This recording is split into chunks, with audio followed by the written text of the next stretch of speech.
Good morning, sports fans, and welcome to another action-packed, wall-to-wall edition of the defining moment right here on IE Sports Radio, your direct feed for all that is sports. What's going on, sports world? Well, here we go. We have ourselves one heck of a show to get into today as the college football playoff has been announced. Oh, yes, that's right. And then there were four. It's going to be quite the battle. We have all of that bowl season coming your way as well as the Army-Navy game. This has been a tradition forever. And we're going to have some fun with that today as well as weeks 14 through 15 in the NFL. Last night, the woes continue for the Giants. Oh, what a kick in the nuts. That was a hard game to watch if you're a Giants fan. But I'll tell you what.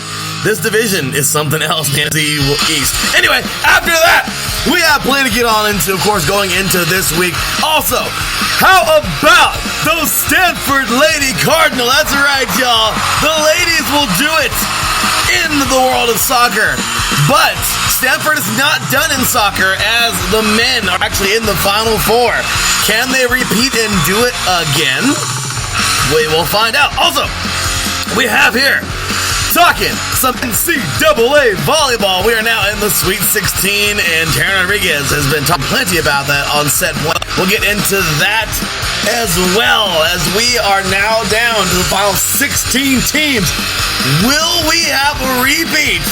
Will we have similar matchups? And let's just say we'll be getting into the teams who are on quite the hot streak. Also, we'll be jumping into some NCAA hockey as well as some NHL, some NCAA basketball, some NBA. I mean, can we just show a little love to AB, man? This dude dropped 50 the other night. This guy keeps on doing amazing things. Like, seriously, it's amazing. So, watch this guy work is awesome. We'll be getting, of course, into a little bit of MLB because there was a contract signed a couple days ago that is absolutely ridiculous, and I'm proud to say that this young man played for San Diego State University. I think everybody knows who that is, and if you don't, we'll get into that. Also, UEFA Champions League. Well, we are here, y'all. The knockout stage is coming, and it's coming fast. Who will those 16 teams be? We'll give a little talk about that later on as well. The Soccer Press portion of the show. In the Manchester Derby, Man United will pull it off. That's right. Quite the victory there. And I'll tell you, in upset fashion, what a game. Also, got a little La Liga, a little bit of Bundesliga, and plenty around the world. Serie A and Liga MX. Also, Joshua, he gets his titles back, and, well, that was pretty dominating. Charlo dominates, and, oh yeah, IE Sports Radio just added 4 more shows. Well, we'll get into all of that and more. Once again, you are now tuned in live to the defining moment right here on IE Sports Radio, your direct feed for all that is sports.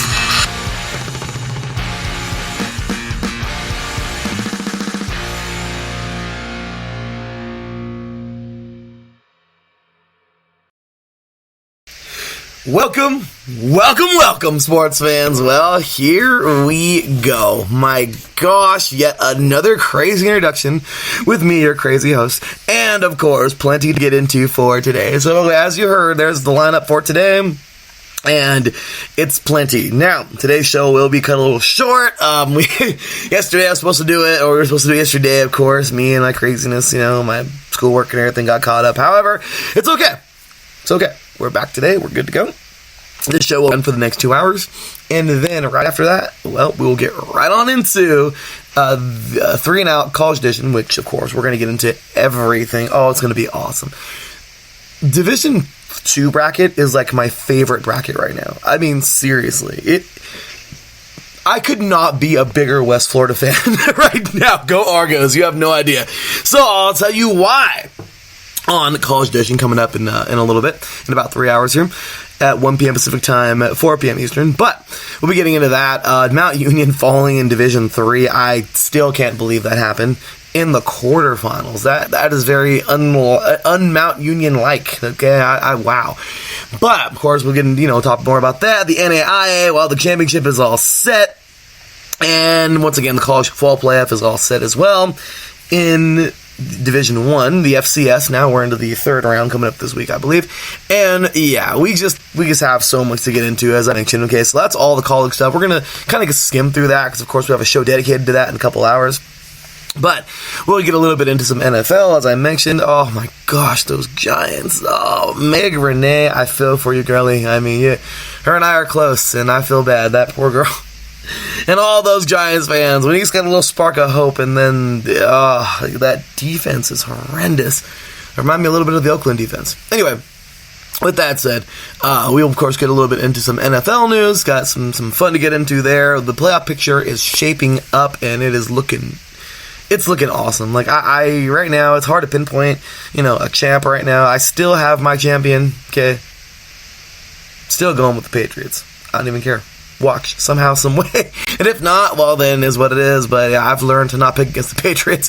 Anyway, we got that. As I mentioned, NCAA Women's Soccer College Cup. This was incredible. These ladies will tie, okay? It'll be 0-0 through regulation, 0-0 all the way through extra time. They go into a PK shootout, only fitting, right?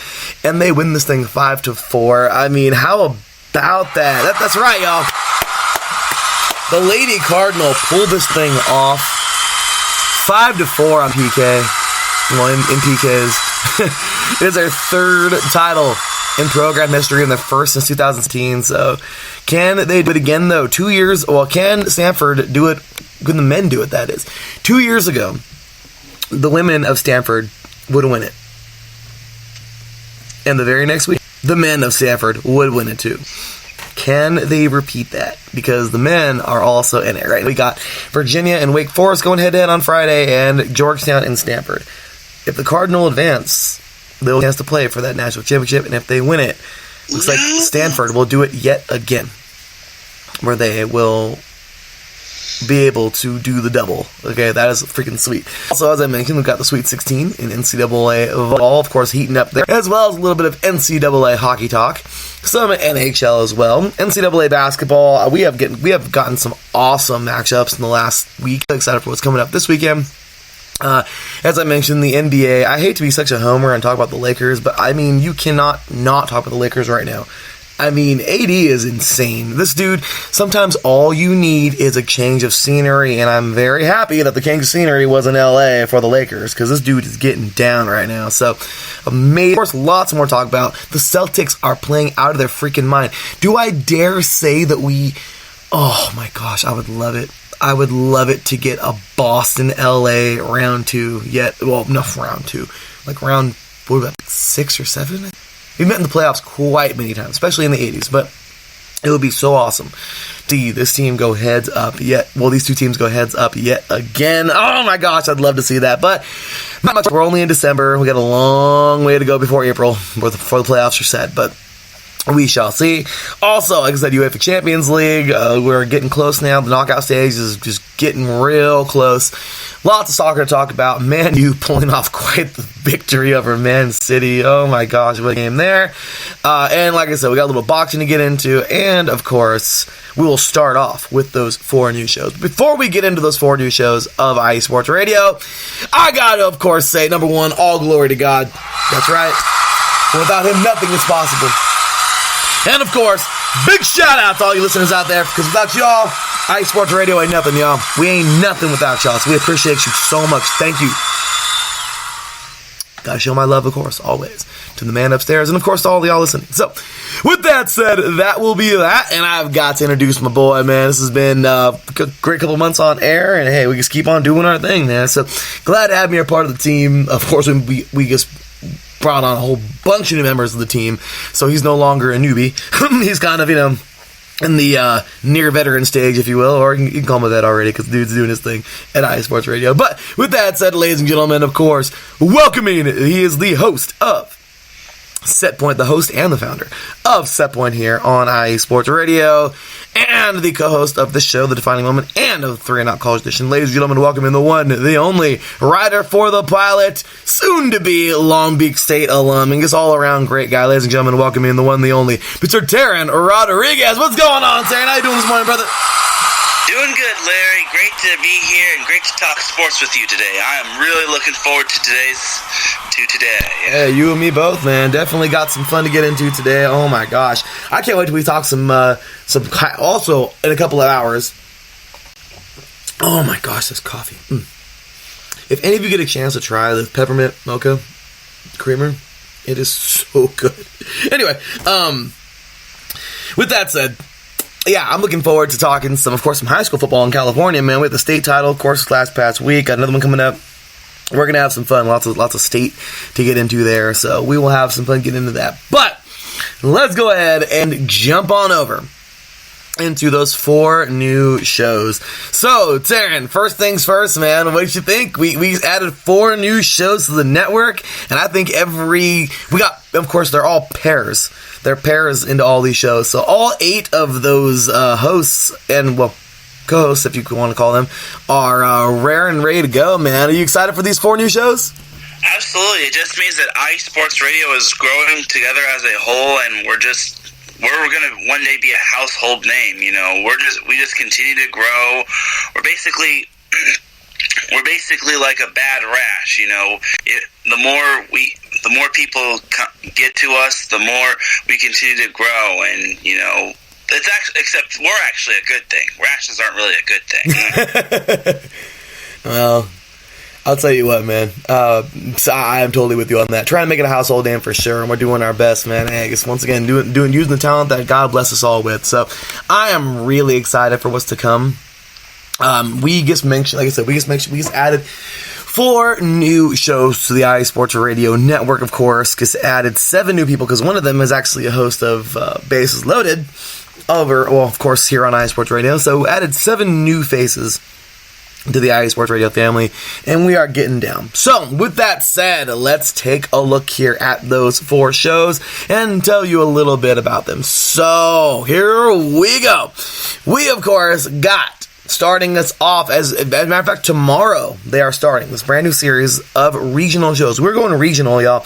We decided it'd be really fun to have shows not held to, but with a emphasis on certain regions of the United States. That'd be awesome, right? In sports. So, I think it'd be super cool to, I thought it'd be super cool to do this, and, well, we're doing it. So, starting tomorrow, right after 3 and Out, we will have the Wild West Sports Podcast. Of course, Brandon Buckingham, you know him from Bases Loaded. We also added Mr. Matt Hames. You've heard him a couple times on 3 and Out, of course, on Primetime Faceoffs. And hey, the guy knows his stuff. They are, Brandon's from Arizona, and Matt is from Utah, and he's actually from Idaho, but he lives in Utah, and, it's really cool, because they're going to be covering the entire half of the United States. Well, the West, that is. The giant states of the West.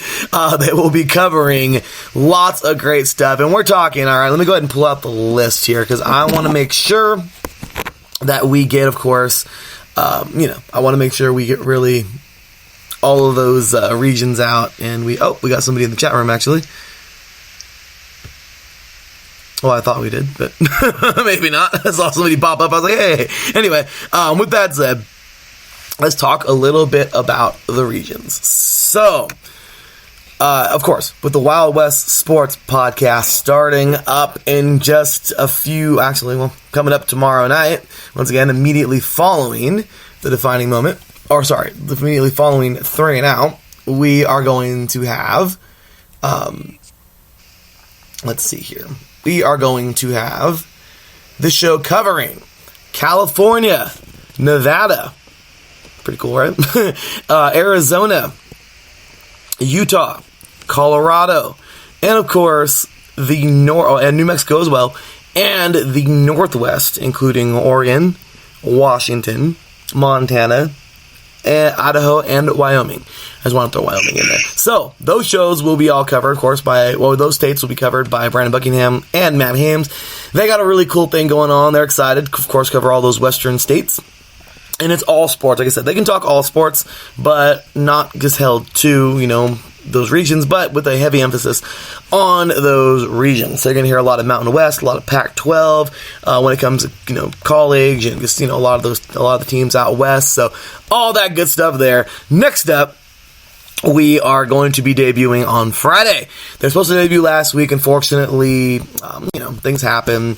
Luke had an issue, couldn't get the day off of work and get somebody to cover him. So it happens, it's all good. But he's doing his thing. Glad to have him back here.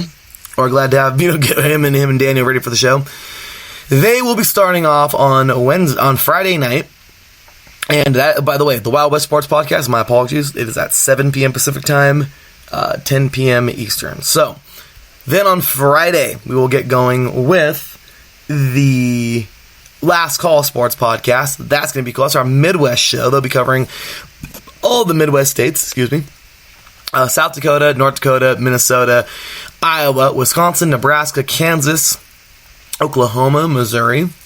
Let's see here. Illinois, Wisconsin, Michigan, Indiana, and Ohio. So they'll be covering pretty much all of that region. I know some of these, I know it's like the Northwest. Like, was Wyoming really in the Northwest? No, but, they're in the West. But I'm just saying, I'm just trying to get the best I possibly can with the regional area, So with there. So we decided those are the states. But I decided those are the states, but anyway, so they'll be covering, of course, that. That is on Friday evening. That show will be at approximately, it will be at, I believe, 5 p.m. Pacific Time.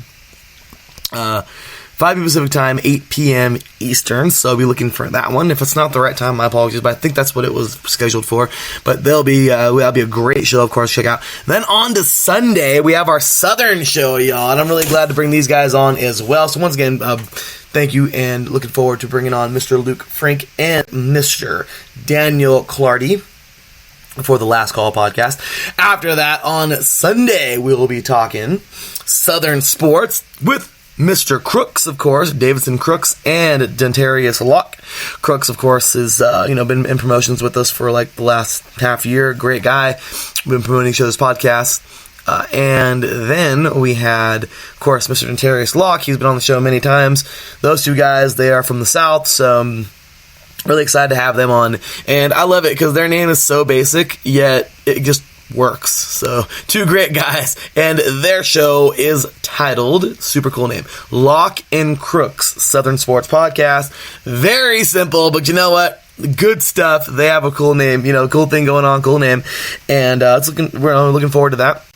Coming up on Sunday evening. That show actually does have a time now. We are kind of jumping around, for a time with sports. With those shows. So let's see here. I forgot what the time was, but I think it is at, let's see, let's find this darn thing.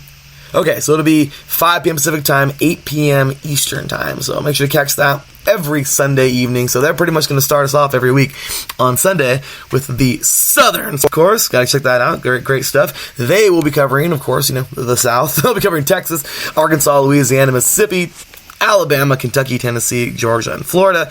And then on to next Tuesday, from today, they're really excited.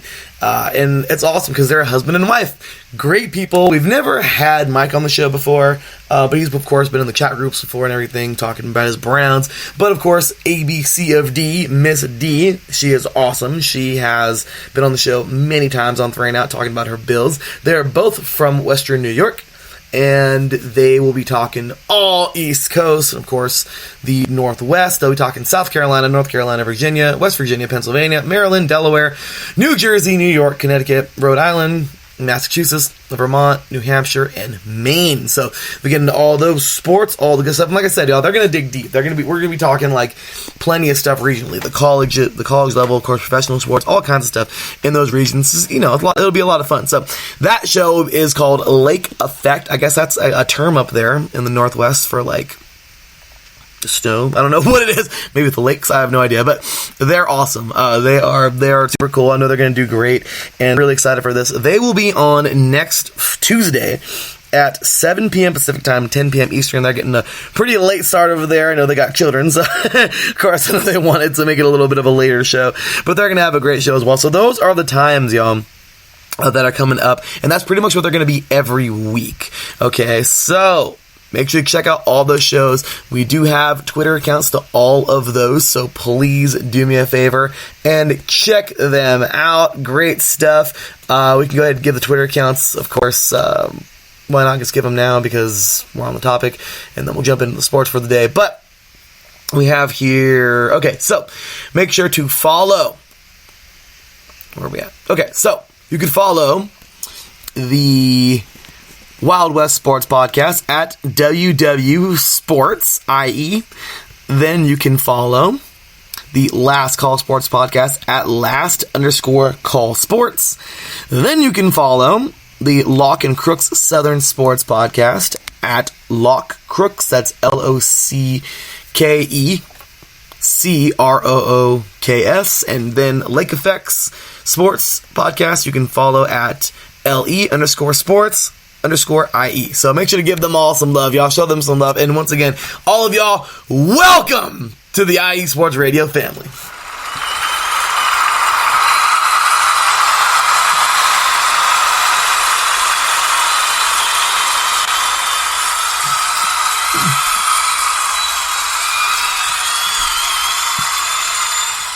All right, Aaron. So with that said, man, before we get into the sports, which one of those shows are you looking forward to the most? All of them. That's a great answer. That is a great answer. They are going to be awesome. So, I mean, if I were to, I can't really choose one, considering it's like picking your favorite child. To me, I'd like to check them all out. I'm going to check them all out. Me too. I'm really looking forward to it. They're going to put a lot of work into these because they're all great. They're all awesome people. Of course, you know Brandon. Of course, you actually know Brandon. Taryn, you know you did Bases Loaded with him and Blake for a while. So, you know, Brandon's a great guy. And, yeah, with all of the other 7, I think we're going to have some great quality shows, man. Of course, yeah. I think, again, we're going to be continuing to grow, and, you know, with these regional shows, it just means that everyone's going to be involved, and it's not going to be just all West Coast or East Coast or South or North. We're going all over the place. Hey, that's the way it is, man. We're excited for that. We're excited to broaden our horizons. Let's have some fun. So, Taryn, with that said, let's get on into the sports for today. Like I said, they're going to be the quick and dirty versions, but we're finding ways to compact these segments and make them very informational, yet, you know, a little bit shorter, so we're not taking up your whole day with the podcast. And, of course, we're not here all day long, so we're doing our best to kind of shorten everything and get it, you know, to the point. And we're going to be doing that today. So, with that said, Taryn, let's start things off extremely quick and dirty. Championship weekend was absolutely awesome in the NCAA.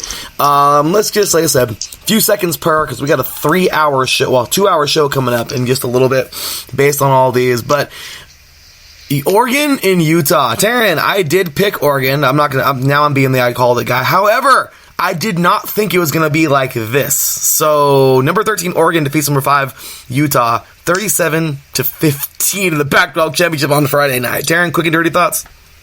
I was very disappointed in Utah. You know, they came out with, like, slow and sluggish out the gate. It looked like they didn't want more than Oregon. You know, Oregon had nothing to lose in that game, and they just pretty much just showed Utah the door and showed them why they're the favorite. And I hate to say it, and spoiler alert, but Oregon is smelling roses. They are. They absolutely are. And you know what, Taryn? Well-deserved, right? Oh, yeah, for sure, yeah. If you go out there and deliver a lashing like that, you deserve to go wherever. So, you know, we all know Ohio State's going to the national championship. Oh, I'm sorry. Well, they might. They almost didn't. But we all know. Oh, the college football playoff, I mean. But we all know that they're going. So it looks like Wisconsin. We'll get into them in a little bit. But they'll be joining them in the Rose Bowl. So that should be quite the game. But moving on over to the to Saturday's championship games. We'll just go. I mean, I don't know. Like, I forgot the actual order, but let's start things off with the Big 12. Remember, that was in the morning. Dr. Big 12 championship, and number 6 Oklahoma defeats number 7 Baylor 30-23 in overtime. Darren, this was about as exciting as it gets. I honestly thought that it was probably going to be, I don't want to say like the Pac-12 championship, but I think we both clearly thought that Oklahoma was going to, maybe not dominate, but win pretty decidingly, and Baylor held their own. Yeah, Baylor definitely held their own. They definitely deserve a tip of the cap. It's just that Oklahoma had a little bit more in the tank, and, Jalen Hurts, man, he is a baller. He was not going to lose easily to Baylor. No, he wasn't. And this was a good football game, man. So, overall, Oklahoma pulls this thing off. Then, this was quite the game, Darren. I'll tell you what, this is why, even the quote-unquote Power 5 divisions, seriously, I don't even care, because to me, they're all amazing divisions. We had number 21, Appalachian State, and the Raging Cajuns of Louisiana. Dude, the Raging Cajuns almost pulled the comeback, man. They were down pretty big, and they did ultimately lose 45-38, but my gosh, what a comeback later on in the game. Definitely a big comeback for App State. Well, not really like a comeback, but you gotta tip your hat to Louisiana, considering Levi Lewis, 4 touchdowns, man, and 354 yards. Those are kind of like Madden numbers. App State's run game really helped them out. They got 3 rushing touchdowns from 3 different running backs, and they got 2 receiving touchdowns, both being passed from Zach Thomas, finding his favorite receiver, De'Arton Evans, and both of which are juniors. Awesome job, App State, man, and they definitely deserved it, winning the Sun Belt Championship. Also, next up, this was just a great football game. Overall, this was a great football game because, once again, the lower levels or whatever, I want to say the lower divisions of the conferences or whatever you want to call it. The Marathon MAC Championship was. I wish that the ACC Championship was as competitive. Okay, Miami of Ohio pulls this thing off 26-21 over the Chippewas. What a freaking game, right? Oh yeah, for sure. Hats off to Miami. They have a freshman quarterback being Brett Gabbert. Now, I don't know if he's related to Blake Gabbert, or Blaine Gabbert, but Brett Gabbert really held his own. He had a touchdown. He almost cracked 200 passing yards. He even had a couple rushing yards. But overall, Gabbert kind of held his own. No interceptions. So pretty good stuff by Gabbert. Really great job. And it's funny, too, because you see that, and it's like, we've seen that before. The quarterback out in Mizzou, it's crazy when you see, I saw it, too. I was like, what the heck? It's like, is that his little brother or something, or, a relative, or, I have no idea. But, anyway, rolling along here. Taryn, this was an absolute thrashing. I'm sorry. I picked the Blazers, and boy, was I wrong. Good call, by the way. Taryn, picking FAU. Lane Kiffin and his Owls absolutely obliterated UAB, and right after, man, Lane Kiffin lands the job at Ole Miss. We're gonna have some fun with that one on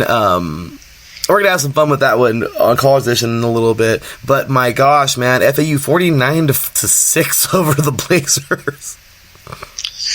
Yeah, it was pretty much the biggest thrashing in the world. Hats off to Chris Robinson, only a sophomore quarterback, just getting the job done with 4 touchdowns. He did have a pick, but he made up for it. And then overall, it was just a great game from FAU. They got 2 rushing touchdowns from B.J. Emmons, who's a junior, and they got 3 different receiving touchdowns from 3 different receivers. So overall, it was just a better overall game for FAU. Absolutely. Great football game and great job. Lane Kiffin deserves a job, and it's going to be exciting to see him back in the SEC. Also, we had here number 19, Boise State. This is kind of what we thought, right, Taryn? I mean, maybe not. I don't know. The points, I guess, somewhere around there, I guess. But overall, we both went Boise State, and there's a reason. I mean, they're a good football team. They got it done. Number 19 Boise State defeats Hawaii 31-10 in the Mountain West Championship. Oh, and by the way, FAU and UAB, that was the Conference USA Championship. But anyway, Boise State gets it done, man. Yeah, this was definitely one of the more expected matchups. Boise State only having one loss, being to BYU, which, playing at BYU, it's a totally different area with a little bit of a higher altitude. But Boise State had no intention of slowing down. I like the turnaround story from Hawaii, but, against Boise State, they were just too much for them. Jalen Henderson did his thing with 2 touchdowns. Only at 212 yards, but that's all right. He did throw a pick, but again, he made up for it. The run game for Boise State, they had 2 different running backs get touchdowns, and they also had 2 different receivers get touchdowns. So overall, better game from Boise State. Absolutely, and that was a great football game. From that side of, from their sideline. Unfortunately for the Rainbow Warriors, it wasn't. But yeah, I mean, hey, maybe soon. I'd love to see them, get more, continue to build, but Boise State, just a little too much for them. Great job by the Broncos. Next up, number 17, Memphis, and those really freaking cool uniforms. All those uniforms were awesome. Well, they did it. They freaking did it. Third time's the charm. They will take on UCF 2 years in a row, the last 2 years, and lose on the road in Orlando in this very same game. Well, this time they will be the ones hosting the American Athletic Conference, and well, they would beat a really good number 20 Cincinnati Bearcats team. This game went back and forth. Them was pulls this thing off in the end, 29-24, and the freaking Tigers pull it off. I mean, what a job. I'm not bummed because I'm happy for him. I really am. But it just kind of sucks. It really does that Coach is going on over now to Florida State, which is, not bad. Coach Norvell, great coach.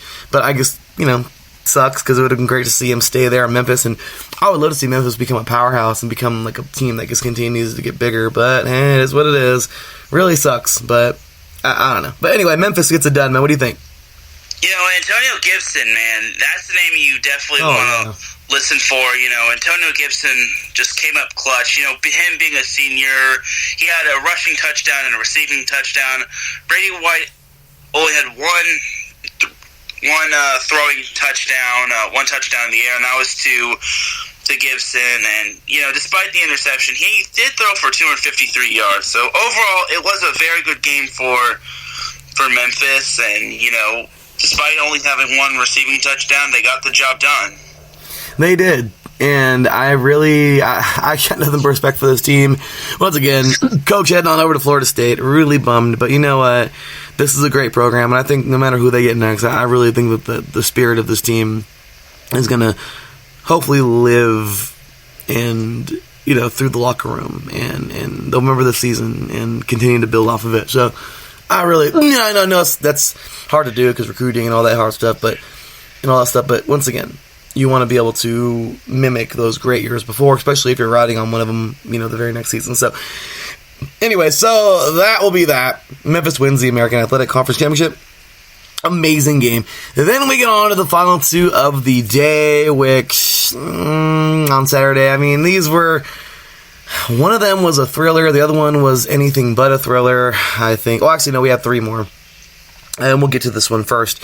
This was actually not a thriller either. Number 2, Louisiana State, man. LSU just wiped the floor with Georgia, which kind of expected. 37-10. There's really not a lot to say in this one, Darren.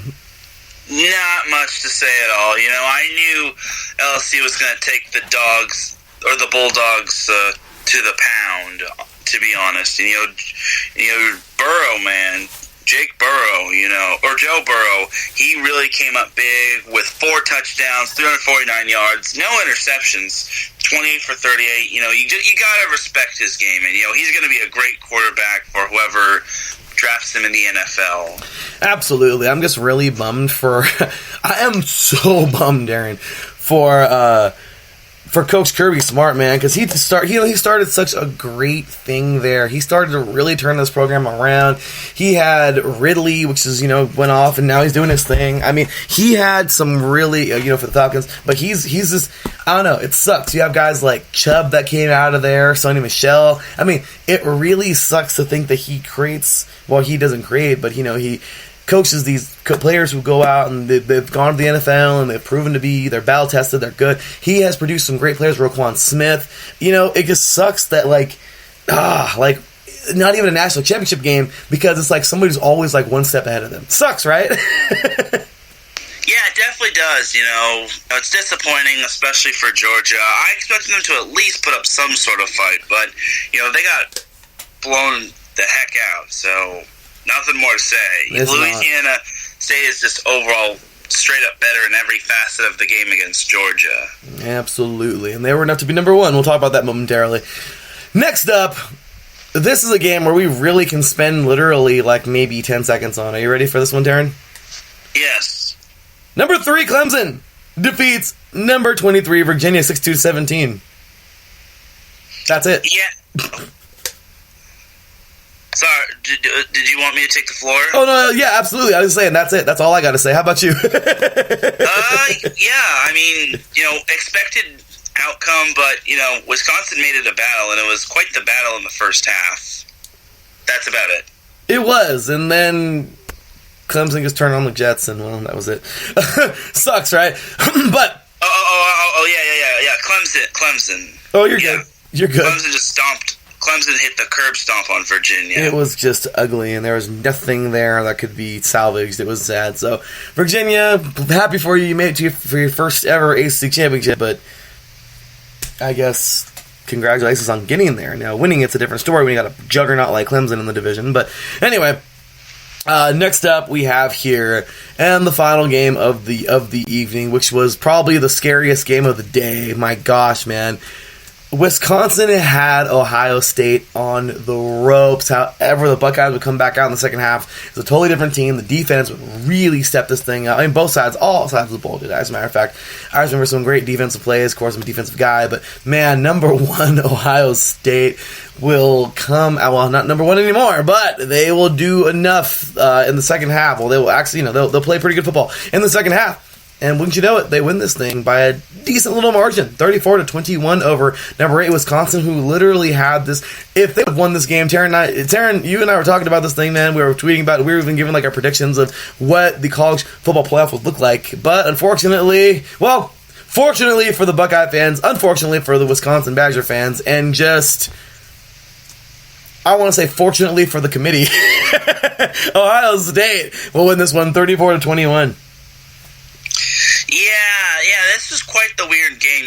Wisconsin made it a battle in the first half, but, you need to play a full four-quarter game, perfect full four-quarter game against Ohio State. You cannot play flawless against Ohio State in any facet of the game, in any part of the game. So, hats off to Wisconsin for making it a battle, but, you have to play all 4 quarters, and, they didn't do that. Ohio State just turned it on in the second half. Justin Fields, man, he came up big. Sophomore QB as well, and then you also have KJ Hill, who had 2 receiving touchdowns. Great little senior wide receiver, so that's big as well, and then J.K. Dobbins had a rushing touchdown. So overall, it was just a better game for Ohio State in the second half. Absolutely, and this was a great football game. I was really excited for this one, and it turned into what would be a really good game. So at least in the second half. So next up, and this was just kind of a what in the world type of thing, but it seems like time.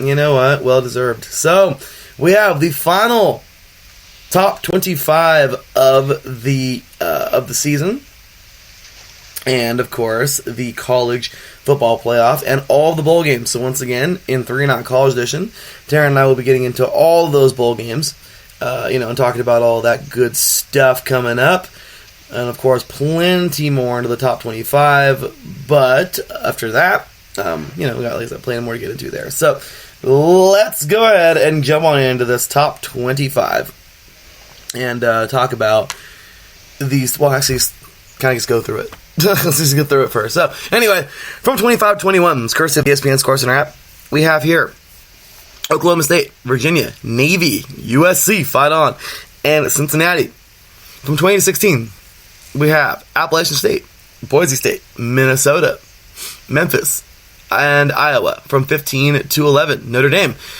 Michigan, Alabama. Wow. It's crazy to think Alabama's not at the top right now. It's weird seeing that. Anyway, Auburn. Even Auburn ahead of them. Oh my gosh. Anyway, Utah. Hey, they won the Iron Bowl, so anyway. And then Utah, of course. From 10 to 6, or 10 to 7, we have here Penn State, Florida, Wisconsin, and Baylor. And then the college football playoff is set. Number 1, LSU. Number 2, Ohio State. Number 3, Clemson. Number 4, Oklahoma. And then the first 2 out, Georgia and Oregon. Darren, Oregon jumped 7 spots to get to number 6. That's pretty legit, but well-deserved that they were not. And then Utah dropped 6 spots. That is crazy. But, of course, they weren't going to get in. I mean, they were 2-loss team. But overall, Taryn, do you think the committee got it right? Yeah, for the most part. I expected Georgia to be ranked under Oregon, to be honest. But, Georgia's still a pretty good program. But, honestly, Jake Fromm isn't up to snuff. He's not, up there. He's good, but he's not great. And I think Oregon should have gotten number 5 instead of Georgia. But still an impressive showing from Oregon. Sucks that there are no Pac-12 teams in the college football playoff. But, Utah just couldn't get done. And the words of Adam Sandler, you blew it! That's a great... Yeah, that is absolutely...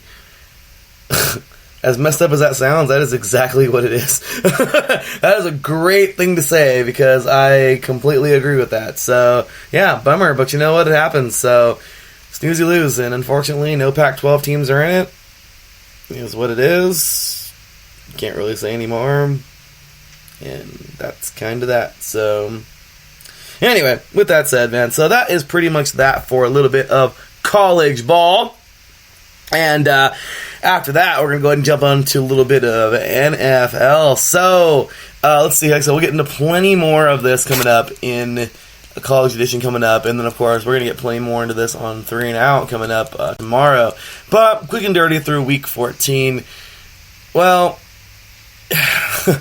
I guess last week is every bit of what we could have thought. Bears and Cowboys. The Cowboys are just... I don't know. There's nothing there that says championship or even we're trying to fight for one right now. They just look bad. It sucks. But last week the Bears handled them pretty easy. So we're gonna call these quick hits, guys. They're gonna be extremely quick. But we're gonna roll through these. Once again, we have an entire show dedicated to this tomorrow. So quick hits, Taryn. Bears, Cowboys. Bears will defeat the Cowboys 31-24. And even Jerry Jones said this game was a lot worse than the score was. Yeah, I'm very surprised that the Cowboys laid an egg against the Bears. It seems like they're struggling against over 500 or better teams, which is kind of concerning because, with only a few games left in the season, the Cowboys need to salvage as many wins as possible.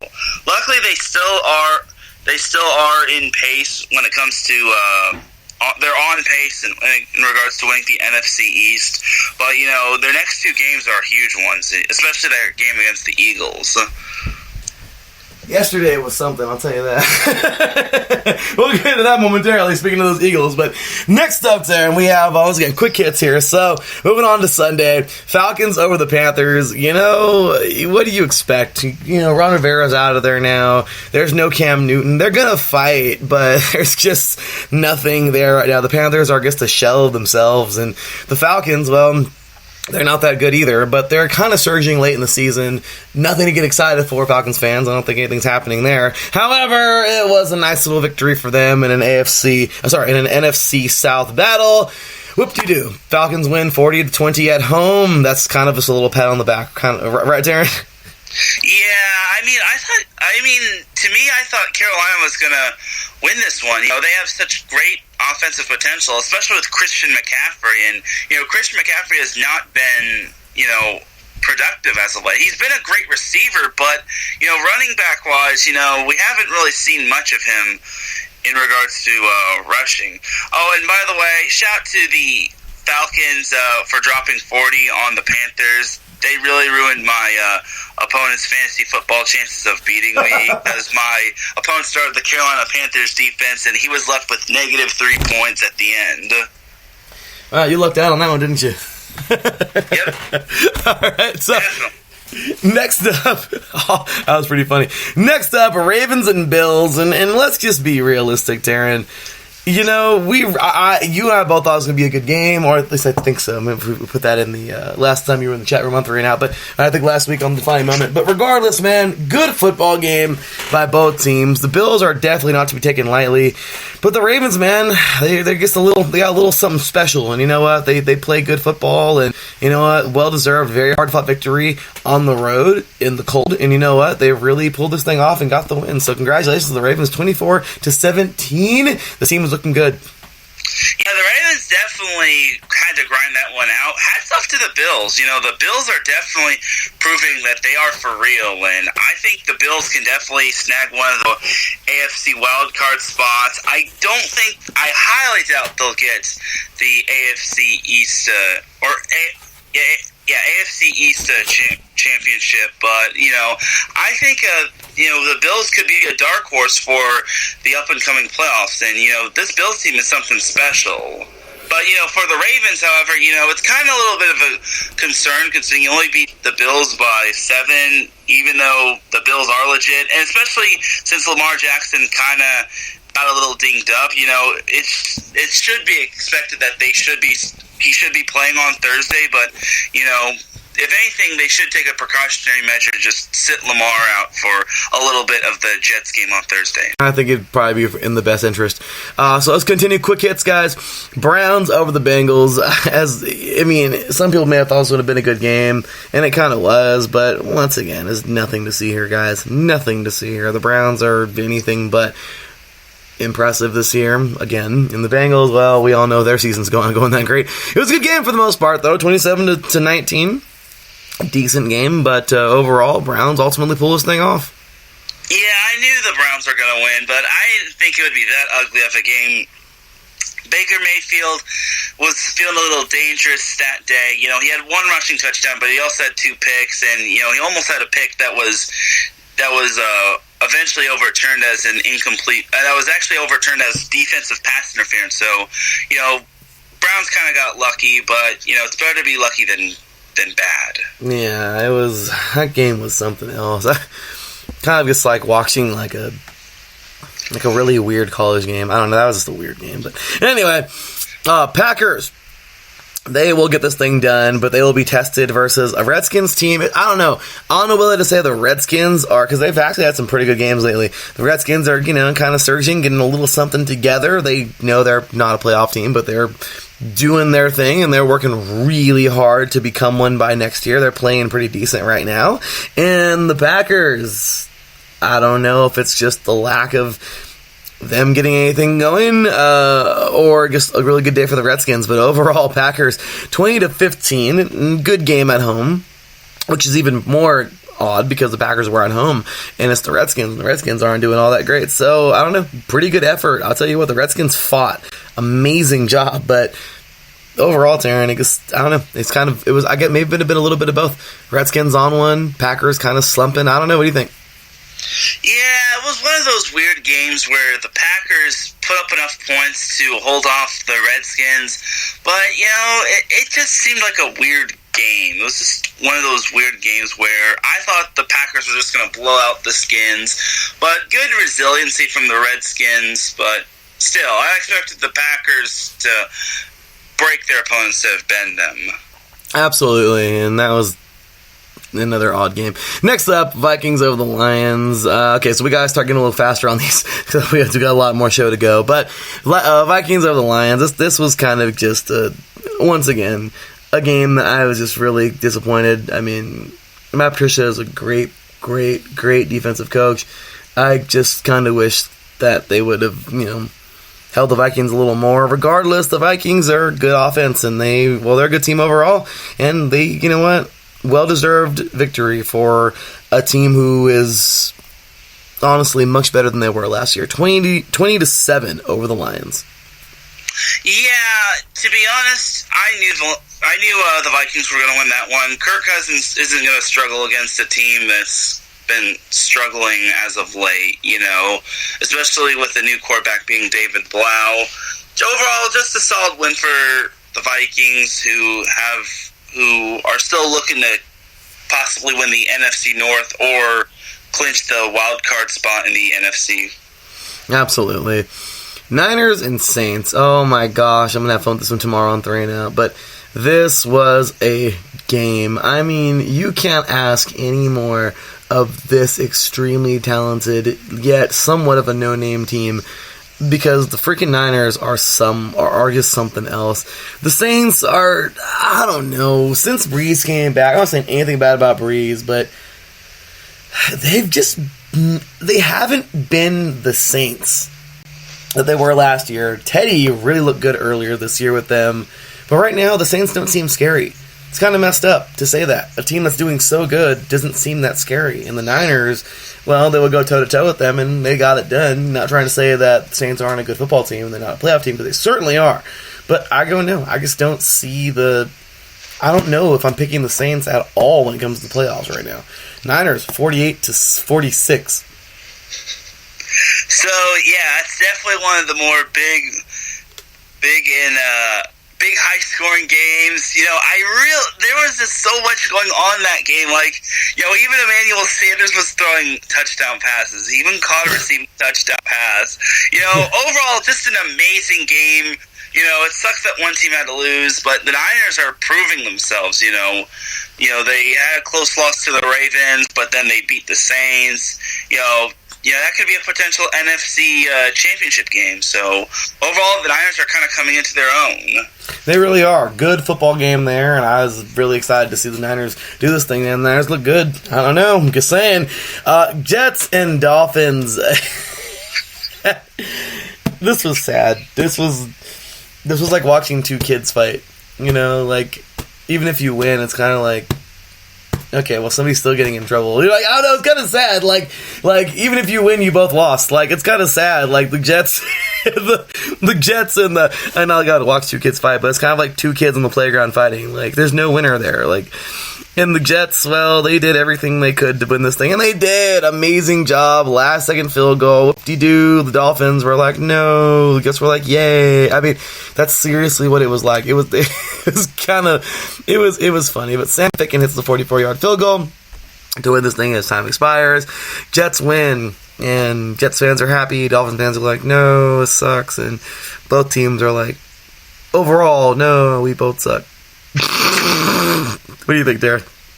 Yeah, this was basically like two clowns fighting one another. Basically, it's just for everyone's entertainment. If you're a fan of the Dolphins and the Jets, but overall, it was just one of those weird games where there were just lots of field goals. If you're a kicker, you're definitely a fan of this game. So overall, hard-fought win for the Jets. But, who knows? Maybe they'll make it to 8-8. They don't play the Patriots again. But at the same time, they have such a... their next three games are not winnable, to be honest with you. So, sorry. So, congratulations, Jet. You basically won the Clown Bowl. Pretty much. That's a good analogy. It's kind of sad, but it's true. So, next up, Taryn, we have here Colts and Buccaneers, and this was actually a really good game. The Colts are kind of losing steam right now. The Buccaneers are definitely not a team to sleep on, and I think they kind of did. The Colts are a little bit better, I think, than the Buccaneers. However, this week, I think that is definitely proven wrong. Going into this game, I thought that it was that the Colts were better than the Buccaneers. Now, I don't think the Buccaneers are better than the Colts. I just wasn't an off day because they fought. There's enough points in this game that says the Colts came to play. The Buccaneers just won it more. They pulled this thing off, and you know what? 38-35. Amazing job, man. I mean, Jameis Winston just does it again, just throws everything he possibly can. He gets picked off, but the risk is greater than the reward. I mean, 4 touchdowns, 3 interceptions, but freaking 456 yards. He's going to take his chances, and he's not always going to win, but heck with it. 33 for 45. Like, I mean, it's what it is. He took his chances, and it paid off this time, and they won this thing, man. They got a late touchdown late. Well, they got a touchdown late in the game. And regardless, you know what, the Buccaneers, they may not be a playoff team, but I'll tell you what, there's definitely something there. You're not going to win like that all the time by, throwing the ball up to everybody you possibly can, and hopefully your guy comes down with it. But at the end of the day, the Buccaneers definitely have something to build on, I think, at the moment. What do you think, Darren? Yeah, it's quite impressive that the Bucs actually won this game. Believe it or not, they're actually still in the playoff hunt. They would have to win out their remaining games, and the Rams would have to lose out, and the Bears would have to lose out, which I don't really see happening. But, the Bucs are still right there. But, it's going to be tough without Mike Evans. Poor guy got injured after he scored a touchdown. But, hopefully he comes back. It was just a hamstring injury. Yeah, I hope he's But, it's not a really good hamstring injury. No hamstring injuries are good. So, Broncos, Texans. Darren, the Broncos were beating the crap out of the Texans in this game. The Texans made it honorable at the end, but overall, the Broncos literally destroyed the Texans. I don't know, Darren, the defense that you've been talking about finally came all out and played. The Broncos' offense actually looked pretty good, and the Texans looked like they were completely lost. I don't know. That might be one of those weird games where the Texans aren't worse than the Broncos. The Broncos are actually still worse than Texans, even though there was a victory there. But there might also be that stance of the Broncos. Maybe they're getting a little bit better, and maybe the Texans aren't who we thought they were. I don't know. What do you think, Darren? Yeah. This must have been the New England Patriots hangover for the Texans, because I'm very disappointed that they lost by this much to Drew Lock and the Broncos. No offense to Drew Lock, but they gave up 300 yards to him, and this is just a rookie quarterback. They made him look like Peyton Manning in his final year of his NFL career. So overall, just a bad loss for the Texans, and it's kind of opening the door for other AFC South teams, except for the Jets. Poor Jets. The Jets are crappy. Jags. Oh, I'm sorry, the Jags. Well, the Jags are crappy too. So we'll get to them actually on our next game. Taryn, the Chargers blew the doors off of the Jaguars. How you feel about this one? It was a refreshing sight to see, considering Phillip Rivers celebrated his 38th birthday by having one of his better games. Unfortunately, the Chargers still got eliminated from playoff contention. We'll get into that a little later, but it's disappointing. And to all you remaining Chargers fans that's saying that Phil Sember is going to save us, stop. It's not going to happen. No playoffs for the Chargers. It's done. They're not going to the playoffs. Get your mind out of this whole fantasy world of, the Chargers are going to still make the playoffs and they're still going to win the Super Bowl. It's not happening. Not happening. Look ahead to the offseason. Please. The Chargers are not good anymore. They're bad, man. Even the Raiders still have a chance to make the playoffs. Stop, Chargers fans. And we stop with this whole Phil Sember crap and just move on to just look ahead to the freaking offseason. I gotta say the same thing. I'm serious, Darren. The same thing with the Raiders. So many, and it's funny because we actually still have a chance, not like it's going to happen or anything. But I'll tell you what, seriously, it's freaking hilarious because I have to deal with some of those too, Darren. Be realistic. Oh, the Raiders. No, we're still in it, or we're good, or whatever. We are not good. We are anything but good. The Titans came on, and we'll just get into that game right now. The Titans literally came on over. It was a good game for the first half. What do you do? 21-21. And then they came on in and scored a few more times, and the Raiders didn't know what to do, and that's pretty much what happens. So the Raiders are everything but good. Literally anything but good. The Raiders are, you can, literally put almost anything up there, another adjective, but good is not one of them, okay? Even remotely good, or decently good, or even decent isn't an adjective for the Raiders. They're trash, okay? Seriously, there's nothing there. Everyone, stop it. Literally, Raider fans, knock it off. And then stop blaming Carr. Like, seriously, the dude's given everything he can. Yes, he's made some dumb decisions, but do you blame the guy for really trying to force things when he clearly knows his defense isn't going to help him, so he's trying to do his best Jameis Winston impersonation and throw as many freaking balls as he can, do whatever he can, because, well, it might pay off, okay? Because, yeah, I mean, there's nothing to save. I mean, we know it's just been terrible. Our secondary, I mean, seriously, the secondary is about as bad as it gets. Linebackers don't know what the hell they're doing. Tackling is kind of what we don't know how to do. And the defensive line is just getting worse. Like, seriously, you started out good. Now they're just getting worse. Like, where was all that play from everybody? I mean, Crosby's like the only player who I actually, and Mayowa, are honestly the only players who I really, really think are even good on that entire defense. So, 42-21, Titans win this thing. Titans look pretty good, man. Derrick Henry looked good. They looked like a very good, well-organized team. Now, are they going to go far? I don't know, but I'll tell you what, they look pretty decent. As for the Raiders, once again, the same thing Taryn was saying to the Charger fans, Raider fans, stop it. Stop it. There's no playoffs. There's nothing. No. Look ahead to next season. We got a good running back. We got things to build off of, but there's nothing to salvage this year. Let's just put in guys that don't usually play and get this some PT. I mean, that's really all I got. What do you think, Taryn? Yeah, you kind of have to give it up for the Titans, honestly. Ryan Tannehill has definitely turned that team around, and he's actually turned into the second coming. He was cut by the Dolphins, then he signed with the Titans, and then Mariota was out, and then he got his start, and suddenly the Titans are looking like a possible playoff contender. So you have to like the Titans' chances, especially with the Colts are slowing down, and then you also have the Texans coming off of a bad loss. So this may get interesting in the AFC South and for the Titans, but their big test looms ahead as the Titans have to face the Texans, which should be a very good matchup. But you have to like Ryan Tannehill, especially since I started him in fantasy. Good performance, man. He looked pretty good, and overall, not a bad performance for him. So, next up, okay, so now we got a jet. We're already within an hour of the end of the show. So, quick and dirty now, as quick as we can. Rams, Seahawks. Actually, you know what? That was Sunday night's game. I'm sorry. Steelers, Cardinals. You know what? Valiant effort by the Cardinals. Overall, Steelers. You gotta tip your cap to Mike Tomlin, man. This guy, he knows his team is anything but decent, but he's finding ways to win with these guys. 23-17, they pull off the victory on the road versus the Cardinals team who literally almost had that game. Yeah, definitely got to give it up for the Steelers. Thanks to the Steelers winning, they eliminated the Chargers from playoff contention, which kind of makes me sad face, but that's okay.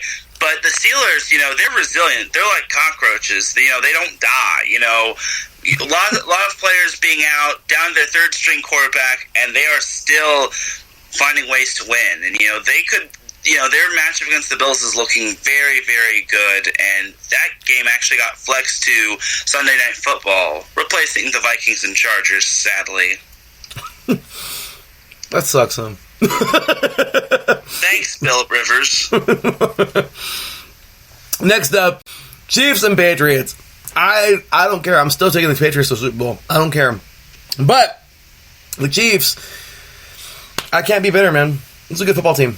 You know what? Hats off to this team. They pulled it off, 23-16. Well-deserved victory. I can't say anymore. Great job by the Chiefs. They go on over to Gillette and win in a very hard place. Yeah, and that's actually the first loss for the Patriots at home in over 22 tries. So big hats off to the Chiefs. And all the Patriots fans are complaining, saying, "Oh, we got robbed." Yes, you did, but sometimes you have to learn to rise above that adversity, and also don't use your challenges that you're not going to win. Not having any challenges kind of hurt you in the long run. So too bad, so sad, so oh well. On to the next one. You're still ahead in the AFC East. Absolutely. And then, of course, the two primetime games. The back half of the week. Rams and Seahawks. Darren, I maybe you were as surprised as I did, but the Rams actually look like a football team, and they beat a very good football team, 28-12. How about those Rams winning at home on Sunday night over the Seahawks? Yeah, that was a very good win for the Rams. It definitely keeps them in the playoff hunt. You know, I don't know what happened with the Seahawks. You know, they didn't have one offensive touchdown, which is very disappointing, especially for a team that has a very good quarterback.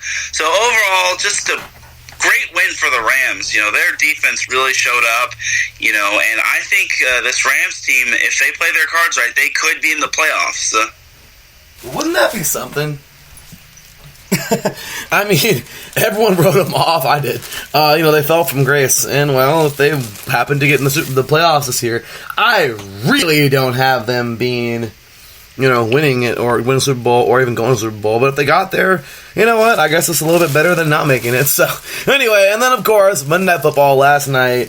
Taryn, first things first, if you're listening, Meg, I am so sorry.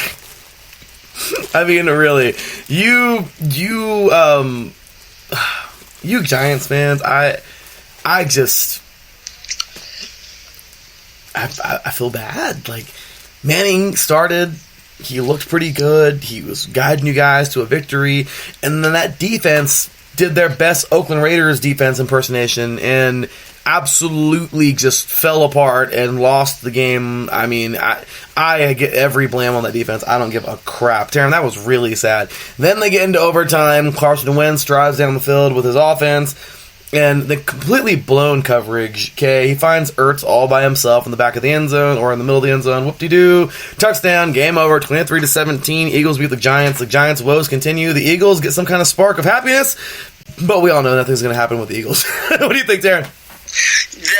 The Giants literally had no answer for Zach Ertz. You know, Zach Ertz was pretty much their only healthy receiver. So everyone was getting decimated with injuries, and the Eagles had a lot of players out. So it's just overall a big heartbreaker for the Giants, especially when I think they scored 17 unanswered points in the second quarter, and then they scored nothing in the second half. So, you know, at least the Giants have the potential of getting a high draft pick. They do. That they do. So, anyway, with that said, if the playoffs start tomorrow, we have this.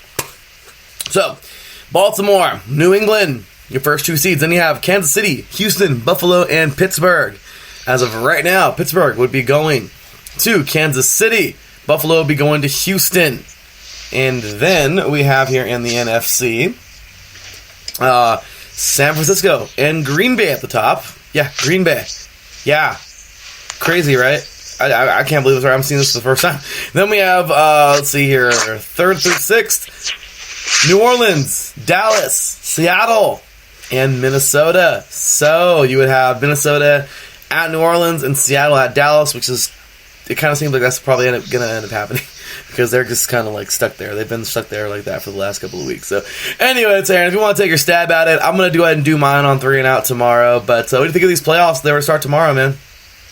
Yeah, I'd take Chiefs over Steelers, and I'd surprisingly take the Bills over the Texans, and I'd take Seahawks over Cowboys, and what was the other NFC matchup again? Minnesota at New Orleans. I'd take New Orleans over Minnesota. Yeah, good pick there. Good pick. I think I'm right there with you. I'll go Chiefs over Pittsburgh and Houston over Buffalo. Actually, no, I would go Buffalo over Houston. Yeah, definitely. Is that what you picked? Yes. Okay, yeah, and then in the NFC, I'd definitely go New Orleans over Minnesota, and then Seattle over Dallas. But, okay, so, anyway, like I said, tomorrow we can jump on in with that, show us some love, you know, in the chat room and everything. We'll get into that tomorrow. But, with that said, time to shift some gears now, and there's no auto sports no more, so I can't say pun intended or whatever. But, how about this, man? Tomorrow, wow. A couple of days ago, I am so proud of this team. Pac-12 team getting it done. I'd love to see them both get it done, with the men doing it this week. But, my gosh, man. How about those ladies of Stanford? The Lady Cardinal will go into extra time and still couldn't be decided with the North Carolina Tar Heels, the Lady Tar Heels. And wouldn't you know it, they freaking went into overtime and they got it done. I mean, they went to PKs and they got it done. You can't ask for a sweeter way of winning such an intense game. And I mean, really, two powerhouses. North Carolina has been there like 20, I think almost 30 times to the Women's College Cup since it started. Stanford, just kind of relatively new to this stage. The first time was like 2011 or 2010, something like that, 2009. But they've been there a couple times since, and they've won their third one, man. So they pulled this thing off. Penalty kick, I forgot the young lady who kicked it. My apologies, but what a victory, man. Stanford will pull this thing off, and the Lady Cardinal will earn their third national championship in program history, and their first since 2017. Congratulations, ladies. What do you think about that, Taryn? Very good matchup. It was very thing that went into PKs, and 5 PKs weren't even up. They needed one more PK. And that goalie from Stanford, she is one fiery competitor. I don't care what anyone says, but she is just fiery. She can be a little bit too fiery, but, I love the passion. You got to deal with it. It's just like with Cam Newton when he used to score a touchdown, run into the end zone for a touchdown. If you don't want him to score, you got to stop him. If you don't want her to be all fiery against you, you got to score on her. Absolutely, a good way of putting it. And she's absolutely a firecracker. I would love to see her go on and play at a very high level somewhere, and we may even see her one day wearing the red, white, and blue of the USA. Oh, yeah. And that'd be awesome. So this team is extremely talented. Such a great group of young ladies, and well-deserved. So this week, and then there were 4, Taryn. Here we go, man. We have, let's see here, Virginia and Wake Forest. Wake Forest won it all last year. As a matter of fact, pulled this thing off. And the Demon Deacons are trying to repeat as they will take on Georgetown. Georgetown will then take on Stanford, and this is pretty. This seems like a really good matchup. Last year, and I gotta pull it up, man, because last year's College Cup, if I'm not mistaken, seriously, that looks really, really familiar. Like I must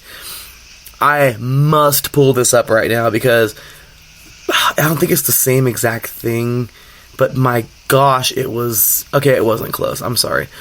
It was nowhere near close. It was nothing like it. But, I don't know. I just can see these teams, I don't know. Seeing these teams, and it was not Wake Forest, I'm sorry. It was Maryland last year who won it all over Akron. But I don't know where maybe it was 2 years ago, but those teams look awfully familiar. I'm just saying, last year Virginia fizzled out in the quarterfinal at the bottom right bracket. Then we have here, let's go find those Demon Deacons somewhere, wherever they may be, of Wake Forest. Let's see here. Wake Forest would not even, where are they at? Where are they at? I know they're in here somewhere.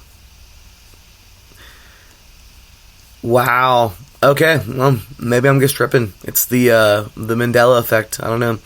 But, yeah, I thought it was a lot similar. But, yeah, Wake Forest didn't even make the freaking tournament last year. Oh, yeah, they did. They were a number 1 seed, and they lost to Akron. Big upset. Okay. That's crazy on its own.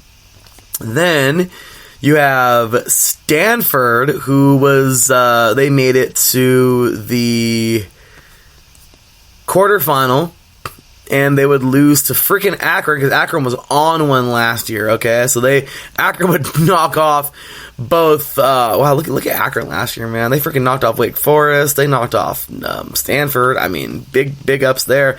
And then you have Virginia, who I think I just mentioned. I'm sorry. Georgetown is the school that I have not mentioned yet.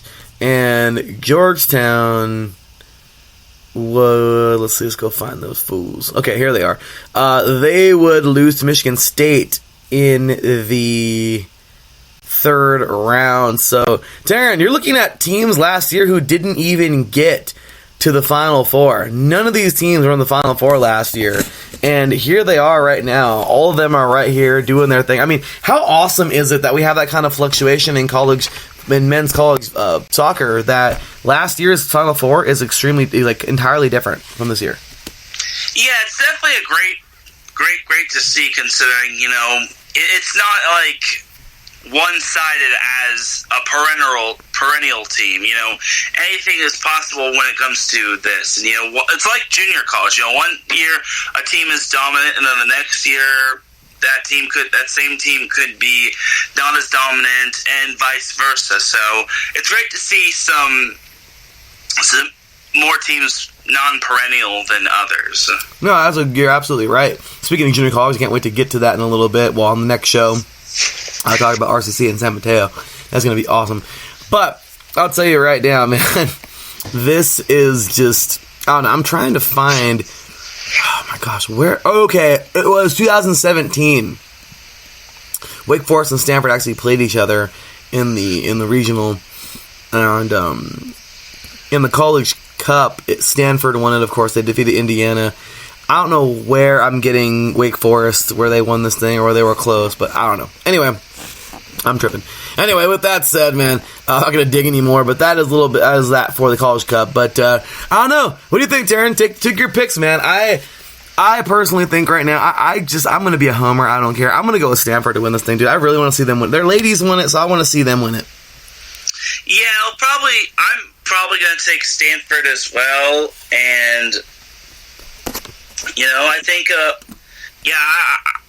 don't know who to pick. I think it'll be Stanford, and I'll go with Virginia, Stanford and Virginia to make the final. Screw it, right? Gotta pick one of them. Yeah. You know what? Since I'm so gung ho on the freaking Wake Forest right now, I'm gonna say them going to the final, but I'm gonna say Stanford wins it, man. So, anyway, sorry, Georgetown. Anyway, with that said, time to shift on over. Now we're gonna stay in the college realm, but Taryn, I mean, seriously, okay? This has been one heck of a tournament, man. You already know where I'm going. The ladies, or the NCAA women's volleyball tournament has been something. And then there were 16. This has been incredible. We have seen, unfortunately, Baylor knocking off, I'm seeing the tournament for the first time right now. Baylor would knock off USC, and very handedly. I mean, they're a number one seed. Destroyed USC 3 sets to 0 in the second round. I mean, you would see in the top left-hand bracket, by the way, Purdue just did away with Marquette. Wow, Kentucky just blanked Michigan, and they got the USC treatment there. And then Washington, wow, they give it to South Carolina. So, wow, that's a pretty neat bracket up there. Bottom left bracket right now, we see number 5, Nebraska over Mizzou, 3-1. Number 12, Hawaii over the Toreros. No, the Lady Toreros are out. Well, number 12, Hawaii Lady Rainbow Warriors are definitely doing their thing, and that victory over San Diego. Texas A&M defeats Rice 3-1, and number 4, Wisconsin over UCLA. So both of the rivals of the of the victory bell, whatever you want to call it, because it's not necessarily the bell they play for, but the Los Angeles little crosstown rivalry there. We have number 4, Wisconsin, just doing away with UCLA. My gosh, 3 sets to 0. And the top right here, look at this. My gosh. Utah, the Holy War. Look at that one. Utah defeats BYU 3 sets to 0. Number 3, Stanford. The ladies of Stanford are pulling through. They must be they must be fans of their soccer teams, because I mean, seriously, they're right along the battle. I mean, that'd be cool to see Stanford win this as well. I mean, Stanford all over the place right now. Women's college soccer, men's college soccer, and women's volleyball. But big ups there, as I mentioned, Utah and Stanford going head-to-head in the next round. We have number 11, Penn State over Towson, 3-1, and Cincinnati over number 6, Pittsburgh. They go into 5 sets. My gosh, an upset alert. Cincinnati will defeat the number 6 seeded Pittsburgh Lady Panthers. Big ups there to Cincinnati, the Lady Bearcats. Then number 7, Minnesota over Creighton, 3 sets to 2. They go into that 5th set. And then number 10, Florida just stomps out UCF 3-0 in the bottom right bracket. Louisville over Western Kentucky. Number 15, Western Kentucky. They go into 5 sets, 3-2. And then number 2, Texas. Oh my gosh. Dang it! This sucks. I would have loved to have seen Santa Barbara go, but the Lady Gauchos would fall short. Number 2 Texas defeats UC Santa Barbara 3-2. My gosh, Darren, talk about this bracket, man. What have you? I know you got into detail on set point. I got to listen to that show from this week, but my gosh, man, as of right now, give us a little bit of the Diet Coke version, man. What's your thoughts on the tournament so far? So simply put, it's been a bit surprising, a little bit surprising. I was disappointed with Pitt and how they lost in the second round, but Jordan Thompson of Cincinnati is just a straight-up beast. Wasn't too surprised about Utah upsetting BYU. BYU is young with only 4 seniors. Santa Barbara was definitely one of the dark horses, almost upsetting Texas. But, Texas just pulled out, so... one team that's definitely lived up to the reputation as a seeded team is Texas A&M. They're definitely living up to their reputation in the SEC, but they get a big-time matchup against Wisconsin, and then Kentucky and Washington's going to be really good as well. So, looking forward to those matchups on Friday. I mean, Santa Barbara had it.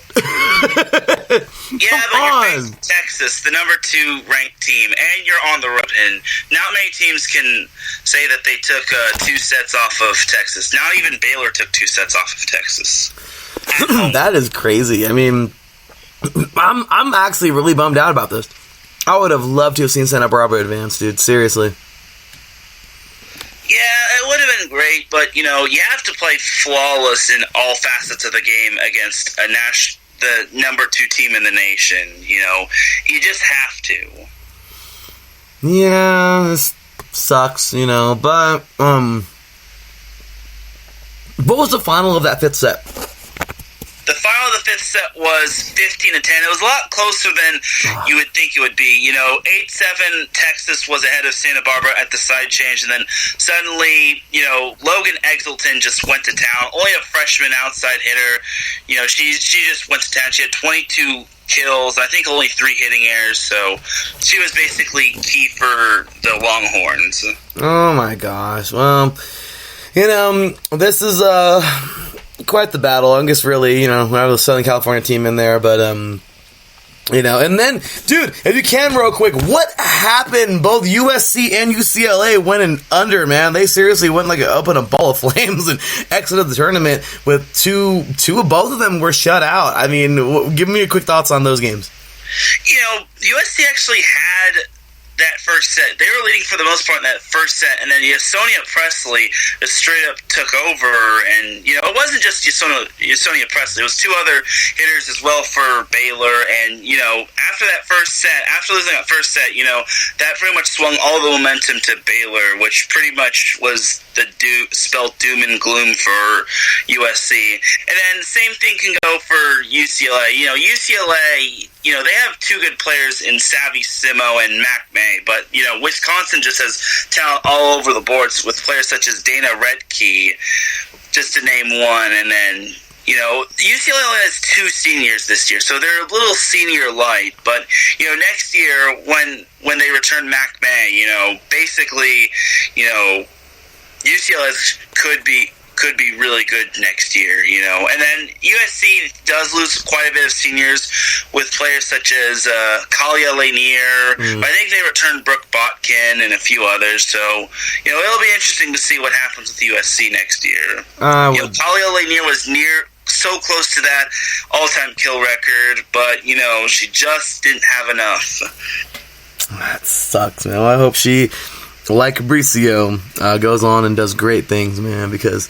yeah, she's amazing, and it sucks, that she's on her way out, but certainly great, great run for those Lady Trojans, and even for the Lady Bruins, so I really think that, even for the Lady Gauchos too, really sucks that they weren't able to pull this off, but definitely competitive teams, and, we'll go on to the Sweet 16. So, switching it up on over to some NCAA women's hockey. I just want to highlight one game right now for y'all. This was our one series this week. Taryn, check this crap out, man.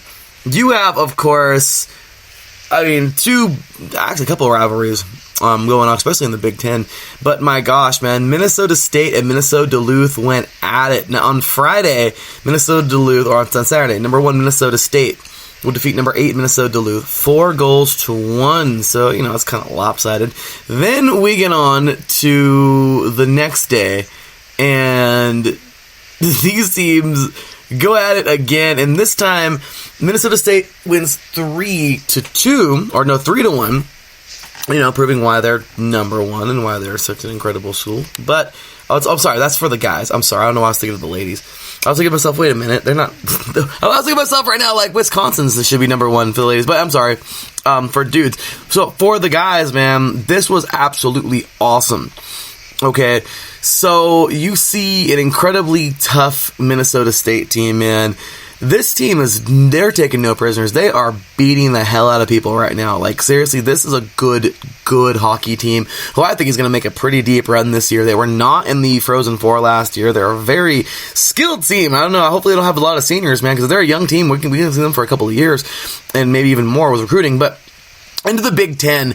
Dude, you gotta love a Big Ten rivalry. And even though it wasn't, Michigan and Ohio State, it was Michigan State and Ohio State. Pretty good stuff here. Number 11, Ohio State will knock off number 20, Michigan State, 3-1 on Saturday. And then on Sunday, how about this? Number 11, Ohio State will blank number 20, Michigan State, 2-0, which goes to show you, pretty decent performance here from those Buckeyes. Good stuff there. I mean, overall, holding their opponent to a low score. They're an extremely offensive team. And then we have number 19, Wisconsin.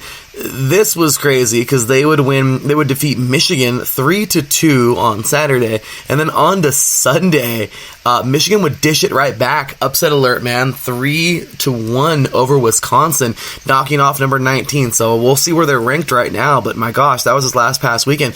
And talk about some good hockey. So overall, let's take a quick look here.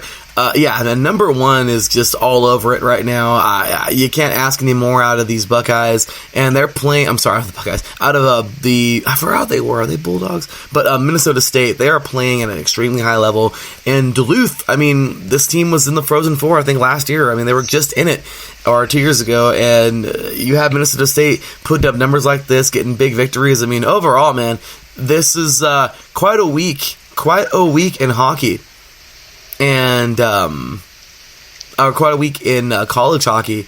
And as a matter of fact, tonight we have a really good little matchup. We have number 12 Harvard. Oh, actually, that was actually yesterday. Sorry, was it yesterday? Or this was December 3rd. So sorry. So that was week 10. Sorry, guys. So that was just okay. So yeah, I'm like freaking all over the place right now. So that was actually going on in week number 10. That was during Thanksgiving and all that good stuff there. But they didn't have the week. I forgot about that. They are getting back to it this week. So that was the last time they played in week 10. I guess they got the week off. But that is where we left off in men's hockey. Now we're going on over to this week, and Taryn, we got some pretty. So first things first, man. Well, I get some of the games of the week coming up for this week. What do you think so far of all that craziness going on the last couple of weeks, Taryn? Yeah, definitely a lot of craziness, and when you go over the top 20 on the men's side, it's going to be something very interesting for me to tell you all. Oh boy, Taryn's got something loaded up for us. Let's see what it is. We'll find out in a little bit. But this weekend, this is going to be exciting. Okay, this was this past weekend. Sorry. So I went back too long. So they did not have the week off. My apologies. So this past week, now we're on the right set.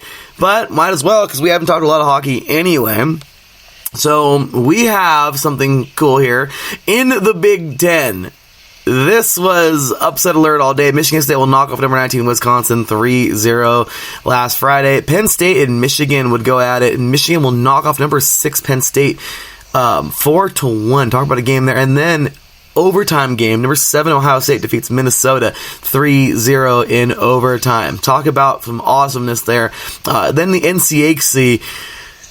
This was a good little battle because it shows you that number 17 Western Michigan is nobody's punk, man. They will take on number 3 North Dakota 1-0 in a very good game.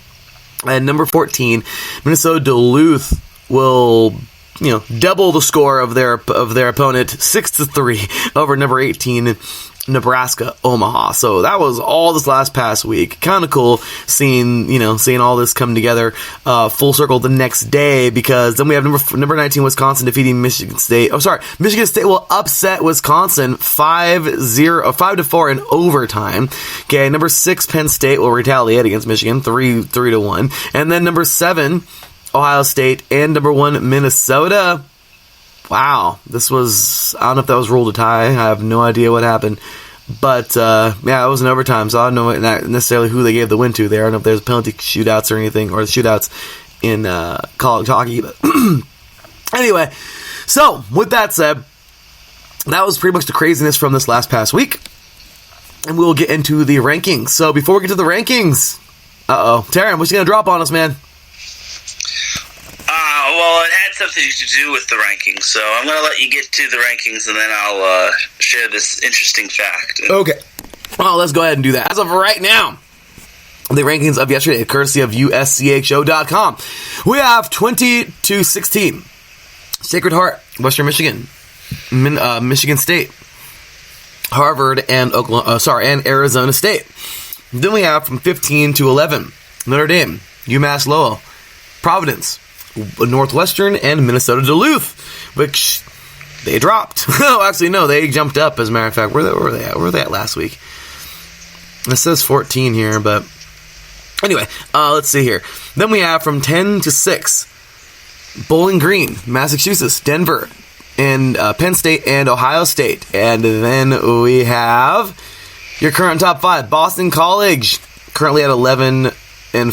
Clarkson currently at 11-3-1. Cornell currently at 10-1. North Dakota currently at 14-1-2. They were the champions a couple years back, I think like 3 or 4 years ago. The Fighting Hawks. And number 1 Minnesota State 14-1-1. So before I went like 2 weeks back and like recapped a whole bunch of craziness and everything, what you got for us, Darren? All right, so for those of you that say that some of these college teams are good because, they come from snowy regions, well, you're wrong. Arizona State is basically one of the sunniest comes from one of the sunniest states in the United States. So, honestly, it's pretty amazing to see Arizona State, up there. I think they were one of the higher ones that rose, other than Boston College. So that's pretty impressive by Arizona State. For those of you that say Arizona State isn't good because they don't have a whole lot of snow, well, you're wrong.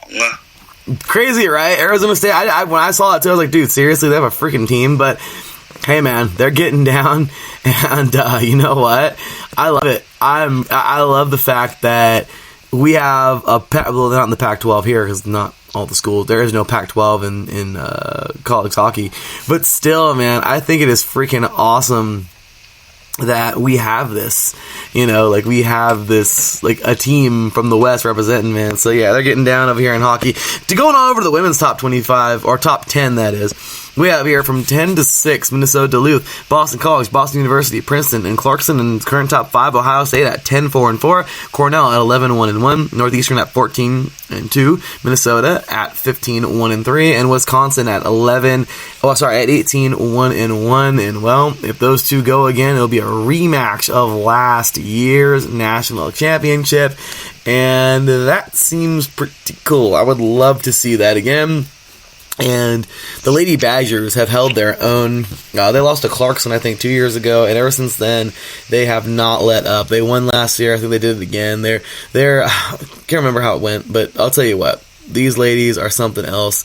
Very exciting to see. College hockey is awesome. I try and anytime I can see any type of game on TV, I will definitely watch it, especially the Beanpot.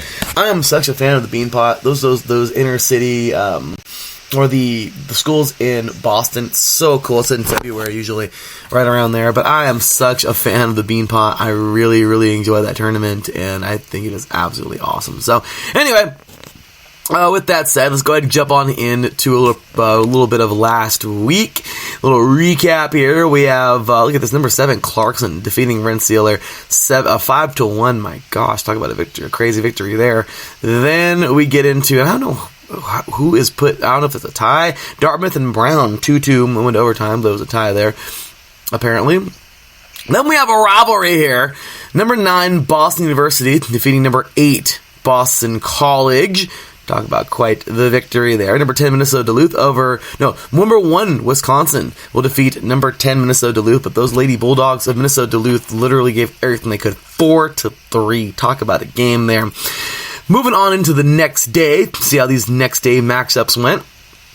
We have Boston, number 9, Boston University, over number 8, Boston College, 2-1. All right, that's how that one would come to a close. Minnesota Duluth and Wisconsin. My gosh, the next day, number 1, Wisconsin would absolutely destroy. Maybe not destroy, but pretty handed victory here, 5-2 over number 10, Minnesota Duluth. And number 2, Minnesota would blank Minnesota State 4-0. So that is all for there. And matchups for this coming week, you know what? We'll just save that for next week when we're a little more organized. But as of right now, that's what's going down in the world of college hockey. And I like it. Good stuff there. So might as well, let's just go ahead and merge it right on in to some NHL news and get on into that. Why not, right? Because we have plenty to get into. Like, seriously, plenty to get into in the NHL. Because, my gosh, I mean, right now, yesterday's games, we had a couple of them that were pretty darn good. The Islanders, I don't know if it's just... the Lightning have been decent, okay? But to think, the Islanders have been, like, the team, like, in the shadows for a while. 5-1 victory over the Lightning yesterday on the road. The Blue Jackets, my sleeper team every year, they will get a nice victory here over those Capitals, the champs from 2 years back, 5-2. Then we have the Senators defeating the Bruins 5-2 here. And the Bruins looking pretty promising, but it's kind of a tough game for them. And the Flames, man, talk about a really good game out west. 5-4 in overtime from last night. So good stuff there. And then moving on into today, I'm really excited, of course, for Ducks at Wild tonight. Let's go Ducks. Another really good game. It should be a really good game, which I hope it's a really good game. Sharks at Predators, because the Sharks, you know, they're wandering around the top of the Pacific right now, but the Preds are that, like, team. Like, seriously, the Preds are always dangerous, but they just never seem to get to the final, the Stanley Cup final. But they're an extremely dangerous team, and it is hard beating them. Like, they're that really, really, really tough team that you don't want to see in the playoffs. Once again, eventually somebody will beat them, but they're definitely not the easiest customer. Ask me. I'm a Ducks fan. We lost to them like 2 years in a row, all right, in the playoffs, but a couple years back. But anyway, other than that, we got here, let's see, Hurricanes and Oilers actually going to be pretty good. Hurricanes last year making a deep playoff run. The Oilers this year looking really promising, which I don't want to, get everybody's hopes up. If you're a Oilers fan like Mr. Nico Green of IE Sports Radio of the Neutral Zone. And then we have another game, the Blackhawks, which are some kind of redemption, which I hope that they would get back to being a little more dominant like how they used to be, because the Blackhawks are anything but dominant from like what they used to be. And then we have here the Rangers and the Kings, which it's maybe not the best game, but it's, a little game we got to show some love to out west. Rangers coming on over to New York, LA, a little battle going on here. Rangers clearly, a little bit better, but well, we shall see. Or at least record-wise, a little bit better. But that's all going down today. So before we get into the standings, any thoughts on those matchups, Darren? For me, it's great to see the past two Stanley Cup winners just continuing their dominance. Granted, the St. Louis Blues are just barely clinging to that top spot in the Western Conference, but it's great to see those teams just continue their dominance. The Boston Bruins, they I don't know what it is, but, they continue to prove themselves as a hockey town. And then the Islanders are definitely turning it around quite a bit as well. And also the Flyers, the Philadelphia Flyers have improved as well. So big ups to them. And then, the Oilers and the Avalanche have improved as well. So overall, it's just a bunch of great teams that have improved. And hopefully the Ducks can follow in their footsteps. So hopefully they can turn around. 6 years in a row winning the Pacific and no title out of any of those 6 years. Yeah. I know. Anyway, great, wonderful. Anyway, it'd be nice to, get back there again. But anyway, with that said, so a quick look here at the conferences as of right now. So in the East, we have here in the Atlantic, Boston with 46 points, Florida with 35 points, Buffalo with 34 points, Montreal with 32 points, Toronto with 32 points, Tampa Bay with 31 points, Ottawa with 27 points, and Detroit with 17 points. In the Metropolitan, we have Washington with 49 points, New York Islanders with 42 points. Let's see here. Philadelphia with 39, Pittsburgh with 38, Carolina with 37, the New York Rangers with 33, the the Columbus Blue Jackets at 28, and the New Jersey Devils, which have been anything but impressive. Big shout out to Miss Felicia, by the way. She is quite the fan of the Devils, and this team, man, they are like they're, I don't know, after they let go Henrique, man, I mean, to the Ducks, they have not been the same. A couple years back, they were like legit, and now they're just at the bottom right now of their division. So, kind of sucks to see that, but hopefully, better days have come for those guys. In the West, as Taryn mentioned, yes, St. Louis is barely clinging to the top of the Central. I guess kind of sucks to know that I don't know if we're going to see a repeat. I don't really see dominance here. They're just, they're doing enough. But once again, teams can just do it at the playoffs are a whole different animal. Like, seriously, I have learned this from Nico Green in the last couple of years, and Kel Henderson, previous member of IA Sports Radio. Seriously, I have, without a doubt, learned that the playoffs are like an entirely different season. Like you have the regular season, and then there's the playoffs, and they are completely different. Like, teams are just different. Like, the Stanley Cup playoffs are so gosh dang competitive that it's like teams that you barely got in are like, whoa. And teams that, maybe have been great, they could have won the President's Trophy, and they just fizzle out. They fall apart at some point. So, I don't know. Kind of crazy. But anyway, so we see St. Louis at 42. Hopefully it's not the case for St. Louis. We see them make another run. That'd be cool to see that. But St. Louis at 42. Colorado at 41. Winnipeg at 38. Dallas at 37. Minnesota at 32. Nashville at 31. And Chicago at 30. Then we have in the Pacific, Edmonton, which is for real. I'm telling you, this team, they're looking good right now. But even crazier than that is Arizona.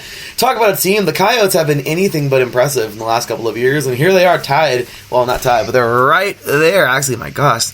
I don't know what it is, goal differential or whatever, but they're right there with Edmonton. 40 points for Edmonton and for Arizona. Then you have 36 for Calgary, 35 for Vegas, 34 for Vancouver, 32 for San Jose. And wonderful, just peachy. The two California teams, well, the two Southern California teams, which one I can give a crap less about because I'm a Ducks fan, not a Kings fan. But yeah, like we are so much better, leading by 4 points. Wonderful job, Ducks. 28 points for the Ducks and 24 points for the Los Angeles Kings. So, Taryn, any thoughts on this before getting some matchups for the week? Well, again, I really dislike how the Ducks and the Kings are pretty much at the bottom of the barrel, and their rivalry game is just basically like a tank bowl. But, I did see that rivalry game between the Ducks and the Kings, and it was great to see the Ducks come out on top if you're a Ducks fan. Hopefully those two teams will rise to power. The Chicago Blackhawks are kind of the same way. They used to dominate, and then now suddenly they're near the basement of the league. So it's kind of sad. As well as the Red Wings as well. So, it just goes to show you that, all glory can be fleeting sometimes. Yeah, absolutely. And this was quite the victory. Quite the quite the topic for the NHL. But let's go ahead and jump on into here to some games of the week. Tomorrow, I cannot not name this game. Bruins and Capitals is going to be a battle. We have the Bruins right now currently leading over there in the Atlantic, and the Capitals, who are, they 2 years ago they were champs, and they're leading the Metropolitan. So we have the two leaders going head to head right now of their divisions tomorrow night. That is just going to be an absolute battle there. Then, of course, on Thursday, and why not? Two crappy teams at the moment, but I'll tell you what, it's a rivalry. I'm looking forward to it. It's at the Pond, at the Pond. I freaking always call it the Pond, the Honda Center, and I would love to go to this, but fortunately can't afford it right now at the moment. I'm gonna get paid for another 10 days, so I'm waiting on that. But my gosh, man, the Kings and Ducks gonna be a good. I don't know how many times I played already this year, but looking forward to that one. Bruins and Lightning on Friday as well, or on Thursday. Let's see if the Lightning can get a nice little upset in this one, or let's see if that could happen, or the Bruins just continue their dominance. And then we have a good matchup here of two Canadian teams, the Maple Leafs and the Flames going head to head there on Sunday as well. And then the Rangers and Sharks should be a really good matchup on Thursday. Then on to Friday. There's nothing to see here. It's okay, I guess. Golden Knights and Stars should be decent, and Devils and Avalanche should be Jets and Dolphins. I'm just kidding. But anyway, on to Saturday. Let's see, anything cool here? No, not really. Canucks and Sharks could be a good one. Maple Leafs and Oilers could be actually pretty good as well. Let's see here. Capitals and Lightning actually could be a pretty good game. Stars in Predators. The Stars fizzled out last year in the playoffs, but I told you that, I said the Stars are pretty good, but I said, the Predators are that scary type of team. You know what? This could actually be a really, really good matchup here, and then Rangers and Ducks should be pretty fun. And then on to Sunday. We'll be back on by next Monday for sure this time. Sorry, guys. But we have here Wild and Blackhawks, two teams that used to be extremely dominant in their division in the Central, in the, the Metropolitan, and, I'm sorry, not the Metropolitan. It used to be extremely dominant in the Central of the Western Conference, and now they're just bottom feeders, which sucks, but, pretty good game here, and I'm guessing that because of, I'm not, just going to say it because they're in the same division, and they're both dominating at the same exact time, so I don't want to necessarily call it like a rivalry, but it could be, somewhat of a rivalry. Just because of the division. So, anyway, Aaron, some thoughts there on any of those games coming up this week? I definitely am looking forward to Bruins and Capitals. That's basically the battle of the East right there, and that's basically the big test for the Bruins as well, because if they win that one, and, who knows, maybe they'll jump close to first place. So, you never know what could happen. No, you don't. You're absolutely right. And I think tomorrow that's going to be a fun game. I'm really looking forward to that. We're going to put that one up on there, with the banner and everything for that one tomorrow. So, anyway, that's it for a little NHL hockey there. Let's move it on now into some NCAA women's basketball and just kind of go through. Let's just start on Saturday because I'm pretty sure there are some good games here. So, ranked on ranked. My gosh, there are no ranked on ranked games. Look at this, Taryn. There's okay, so we'll have to go back to last Thursday to find some ranked on ranked games. And we here see, of course, let's see, the Big Ten ACC Challenge. NC State over Maryland. Maryland has been promising, and they've been a good team all year long, but my gosh, upset alert. NC State defeats Maryland Look at this, 66-59. Then we have number 8 Florida State defeating number 19 Michigan State 78-68, and that will be that for last Thursday. On to Saturday, we actually didn't have any ranked on Saturday. On Sunday, did we have any here? And we did not. No siree. And then moving on to yesterday, no ranked as well. So coming up tonight, there is no ranked either. It's kind of a bummer. But wow, these games are like not all that interesting. That sucks. Well, okay, well, let's move on to tomorrow and see what we can find. So, let's see here. Yeah, nothing really that much crazy tomorrow either. My gosh, well, look at this. Okay, give us something Friday. Okay, well, actually, I'm excited for this one because the ladies of Cal Baptist will be taking on Cal State Fullerton coming up on Friday at Cal State Fullerton. So let's go Lancers. Lance up! Really excited for that one. Of course, that's my school. And then, well, Darren's got one because we have number on Saturday. Looks like number 3 Oregon at 7-1 will be in the house to take on the Lady 49ers of Long Beach State. Going on Saturday. And seriously, Taryn, there's no freaking ranked until Sunday. Louisville taking on number 14 Kentucky. And that's literally it. So, your thoughts, Taryn? Are you going to be at that game between Cal State Fullerton and Cal Baptist? No, sir. It would have been cool, but I guess don't got the gas to go out there right now. But it would be cool to make a trip out to Fullerton to go watch that game. Okay. Well, it's a big game for Long Beach State against Oregon, and what you want to know why? Because the New York Times is actually going to cover that. Now, you're probably wondering, why is the New York Times covering Oregon and Long Beach State? Well, because Oregon is one of the top teams in the nation, especially having beaten the national team. Yeah, the national team. And Oregon's only loss came to Louisville, which, they are in the top 10 as well. So, I don't really expect Long Beach to actually beat Oregon, but, at least give them a battle. Give them a battle just like how Cal Baptist gave Stanford a battle. Oh, that was awesome. I still am so proud of those ladies. Like, I'm going to continue to be proud of those ladies because that was just quite the battle, man. But okay, so as of right now, the current top 25 courtesy of the ESPN Score Center app. From 25-21, we have Miami, Michigan, Tennessee, West Virginia, and Arkansas. From 20-16, we have here Missouri State, Michigan State, Arizona, Gonzaga, and DePaul. From 15-11, Mississippi State. Let's see here. What do we have here? Kentucky, Maryland, Indiana, and Texas A&M. And then we have from 10-6, UCLA, NC State, Florida State, Louisville, and Baylor. Man, Louisville must have lost a big game because they dropped 5 spots to number 7. My gosh.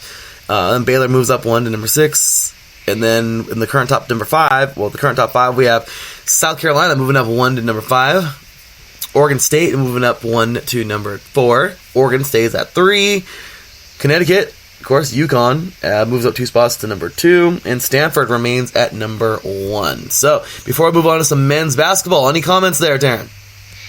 No, except the Pac-12 continues their dominance. It is the Conference of Champions after all, so it wouldn't be surprising to see any Pac-12 matchups in the Final Four or the NCAA Final, but that's looking too far ahead. Yeah, and that would be awesome. I'm excited for that coming up. I mean, every year, oh my gosh, it's going to be so cool. I absolutely love the March Madness, man, for women and men. So awesome stuff. Moving on to men's basketball. Last Saturday, we had a ranked battle here. Number 2 Kansas would defeat number 20 Colorado 72-58. Not quite of a fight. Not much of a fight there, but it was decent. What was that, a 12-point game? I mean, decent game there, but whatever. Anyway, so, 14-point game. But with that said, let's get on into number 18 Baylor upsetting number 12 Arizona. Arizona made quite the run last year or the year before. I believe, one of those 2 years, or both, in March Madness, and my gosh, I mean, all you could ask for is a good game, and you know what, they did give them a good game. Baylor's a good basketball team, and so it's an upset, because, I mean, I always consider a lower number, even if it's just one ranking, I always consider that an upset, but regardless, man, what a job here. Big time victory for Baylor, and all you can really ask for is Baylor being able to, Arizona being able to give a good fight, 63-58. Good job by the Bears of Baylor. Next up here, we have, let's go ahead and move it on now, into, where was I, sorry, okay, so on to Sunday, and you ranked unranked here, and we did. Oh, and this was a good one. Oh my gosh. Number 5, Virginia, the defending champions, man. Talk about, I mean, Darren, I had this comment going on earlier this year during March Madness. After March Madness, I was like, you know what? If you're the first team to ever lose as a 1 seed to a 16 seed as the Golden Retrievers, I will defeat, I think it was, I forgot what the school was. UMBC, I think. I forgot what it was. Yeah, it was UMBC. UMBC, and it was the Golden Retrievers. I know that. So if you're the first team to ever lose as a number 1 seed to a 16, you better come back the next year and win the damn tournament, and that's exactly what they did. So Virginia, you know, impressive as they should be, getting a victory here, 56-47 over number 7 North Carolina. Of course, once again, Virginia is number 5. Big victory there. And then we have number 9 Gonzaga defeating number 22 Washington, 83-76 in the same day on Sunday. Yesterday, no ranked on ranked. And let's see for today. Oh, look at this. Butler is taking on those Baylor Bears, who have moved up to number 11 now. My gosh, they moved up fast. So that should be quite the battle. Also, moving forward into this week, let's see what we got. Let's go all the way to Sunday and see what we got here. Oh, cool. We have here the little, I forgot the name of the rivalry, but we have, I think it's the Rocky Mountain Showdown, but number 24, Colorado, will be taking on Colorado State. And it's funny because Colorado State is unranked, however, they're 6-5. They played a lot more this year than Colorado has, but they're 6-5, and Colorado's 7-1. So, that's coming up on Friday. See how that goes. And then on into Saturday. Okay, we got some good stuff here, man. Number 10, Oregon at 7-2, taking on number 5, Michigan at 8-1. That should be pretty good. Memphis in their really cool basketball uniforms. I'm just saying that. Maybe they don't. I don't know. But I think it'd be cool if they had really cool basketball uniforms. Anyway, I always like that color as well, guys. Over in all honesty, and their football uniforms are awesome. But anyway, number 19, Tennessee at 7-1, taking on number 13, Memphis at 8-1. There, that should be quite the battle. And then we have, let's see here, number 6 Gonzaga at 10-1 will be taking on number 15 Arizona at 9-1, and then on to Sunday. No more ranked on ranked, and that will be that. So, Darren, any thoughts on that before we get to the rankings? Yeah, I'm definitely looking forward to the Rocky Mountain Showdown between Colorado and Colorado State. Butler and Baylor looks very interesting. You know, it's basically Ivy League versus Big 12, and, you know, Baylor coming off of a big win, you know, is going to give Butler a test. You know, Butler is going to, you know, they're 9-0, but, you know, can they beat a talented team such as Baylor? That remains to be seen. Absolutely. And by the way, my Cal Baptist Lancers will be taking on Bethune-Cookman on December 14th, on Saturday. I have the calendar right here. So we'll be in the house for that. So anyway, good stuff there. And yeah, man, let's continue to see, to see some good basketball moving forward. So from 25 to 21, we have San Diego State. Let's go Aztecs. So they get jumped in the top 25. Then we have Colorado at 24, Xavier, Seton Hall, and Florida State. From 20 to 16. We have Villanova, Tennessee, Butler, let's see here, UNC, North Carolina, of course, MSU, and Michigan State. Then we have from 15 to 11, Arizona, Dayton, Memphis, Auburn, Baylor, Auburn and Baylor. And then from 10 to 6, Oregon, Virginia, Kentucky, Duke, and Gonzaga. And your current top 5, we have Michigan at 8-1, Maryland at 10-0. Ohio State at 9-0, and actually I should be saying like where they went. So Michigan will drop 1 to number 5. Maryland will drop 1 to number 4. Ohio State will give up 3 to number 3. And then the top 2 stay the same. Kansas at 7-1 and Louisville at 9-0. So, any thoughts on those rankings? It's great to see Louisville back on top. Louisville, had a little bit of a dip, and then, they're now back to their dominant self. One matchup I forgot to make note of that I was very impressed with was Ohio State beating the shorts off of North Carolina. North Carolina, is the basketball school, but now Ohio State is basically the basketball school. The Ohio State is the basketball school. And you can't say anything more about this school right now, man. Ohio State is just clicking. Their programs are getting it done. I mean, really, it's looking pretty good right now. They're looking like a very, competitive team. I really want them to make a nice run in March Madness. But let's see where they go now in the college football playoff. We'll get to that later on our next show. But other than that, let's go ahead and jump on over to the NBA. Really, Taryn, I mean, once again, I don't want to be the homer to just talk about, our team. But seriously, Taryn, no joke, dude. Freaking AD, this guy is insane, man. I mean, he just didn't he break a record not too long ago for triple doubles in a game or something like that, and then dropping points, and now he did it again, or he did it with 50 freaking points the other night. I mean, this guy is unreal. Yeah, it's quite amazing, it's just absolutely amazing. No words need to be said. You know what? This guy is absolutely awesome. AD is everything what I thought he would be with the Lakers, and you know what? He's just getting it. LeBron James is firing all cylinders right now. Like, seriously, you're absolutely right. I mean, not enough words can be said to commend these guys for what they've done this year, and it's really exciting to see the Lakers just being able to step out of the shadows of every negative comment that you could, including ones that I've given from last year. They were just anything but good. And the last time the Lakers were even relevant was 2011.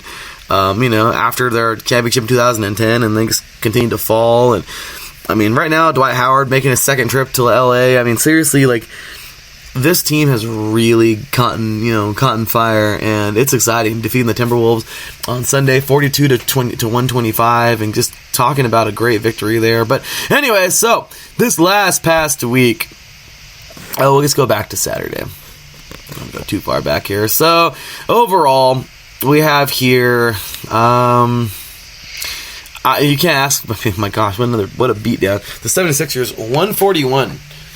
Over the Cavaliers, have 94. And then you have here on to Sunday, on to Sunday, as I mentioned, the Lakers, 142 over the Timberwolves to 125. 76ers over the Raptors, 110 to 104. It's a pretty good game there.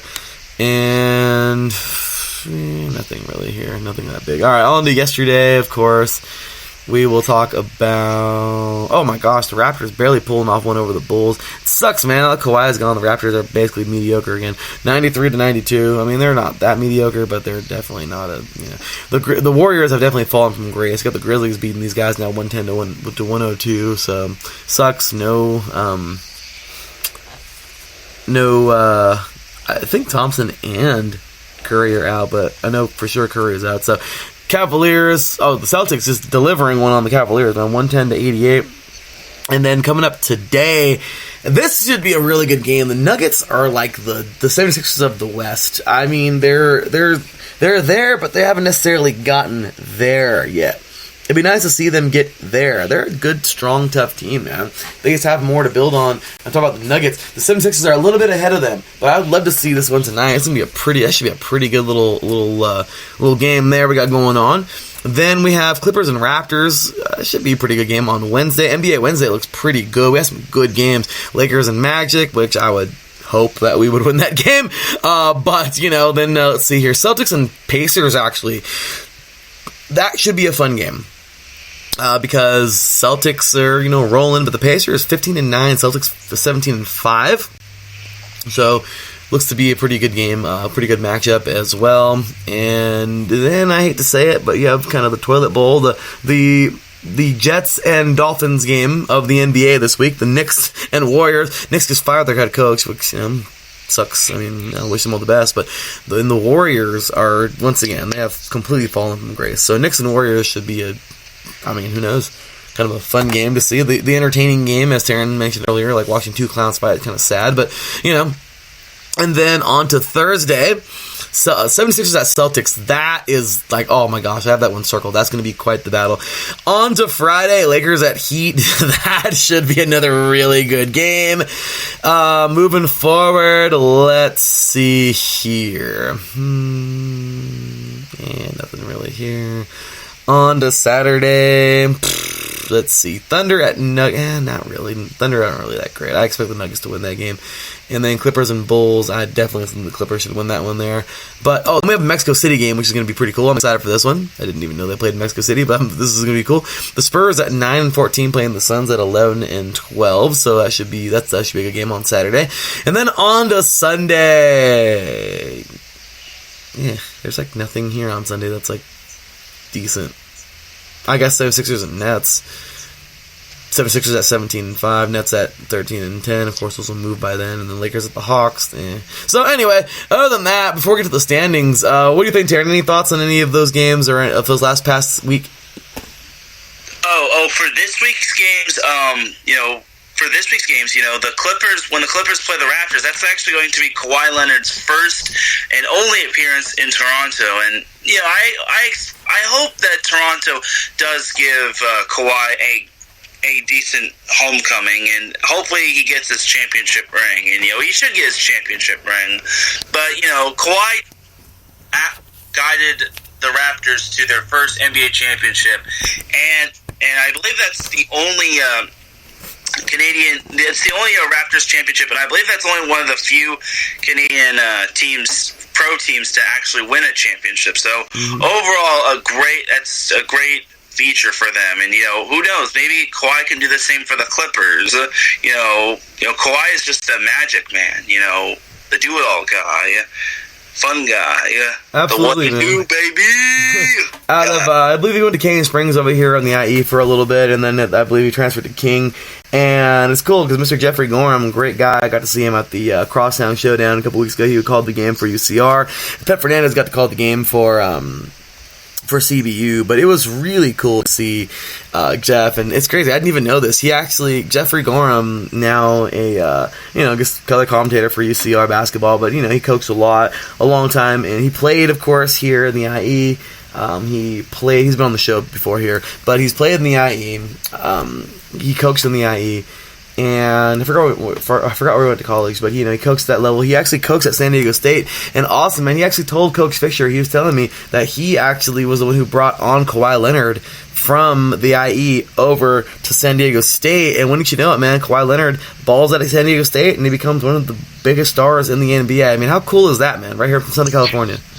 Yeah, it's definitely something you want to happen in your life, and it's just one of those moments where you just say, I will remember this guy as one of the more dominant players at this school. But, yeah.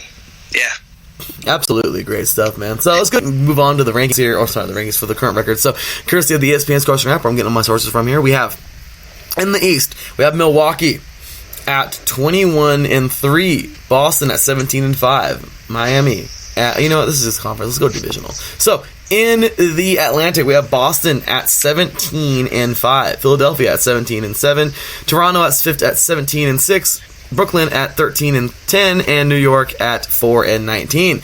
Then the Central, we have here Milwaukee at 21-13, Indiana at 15-9.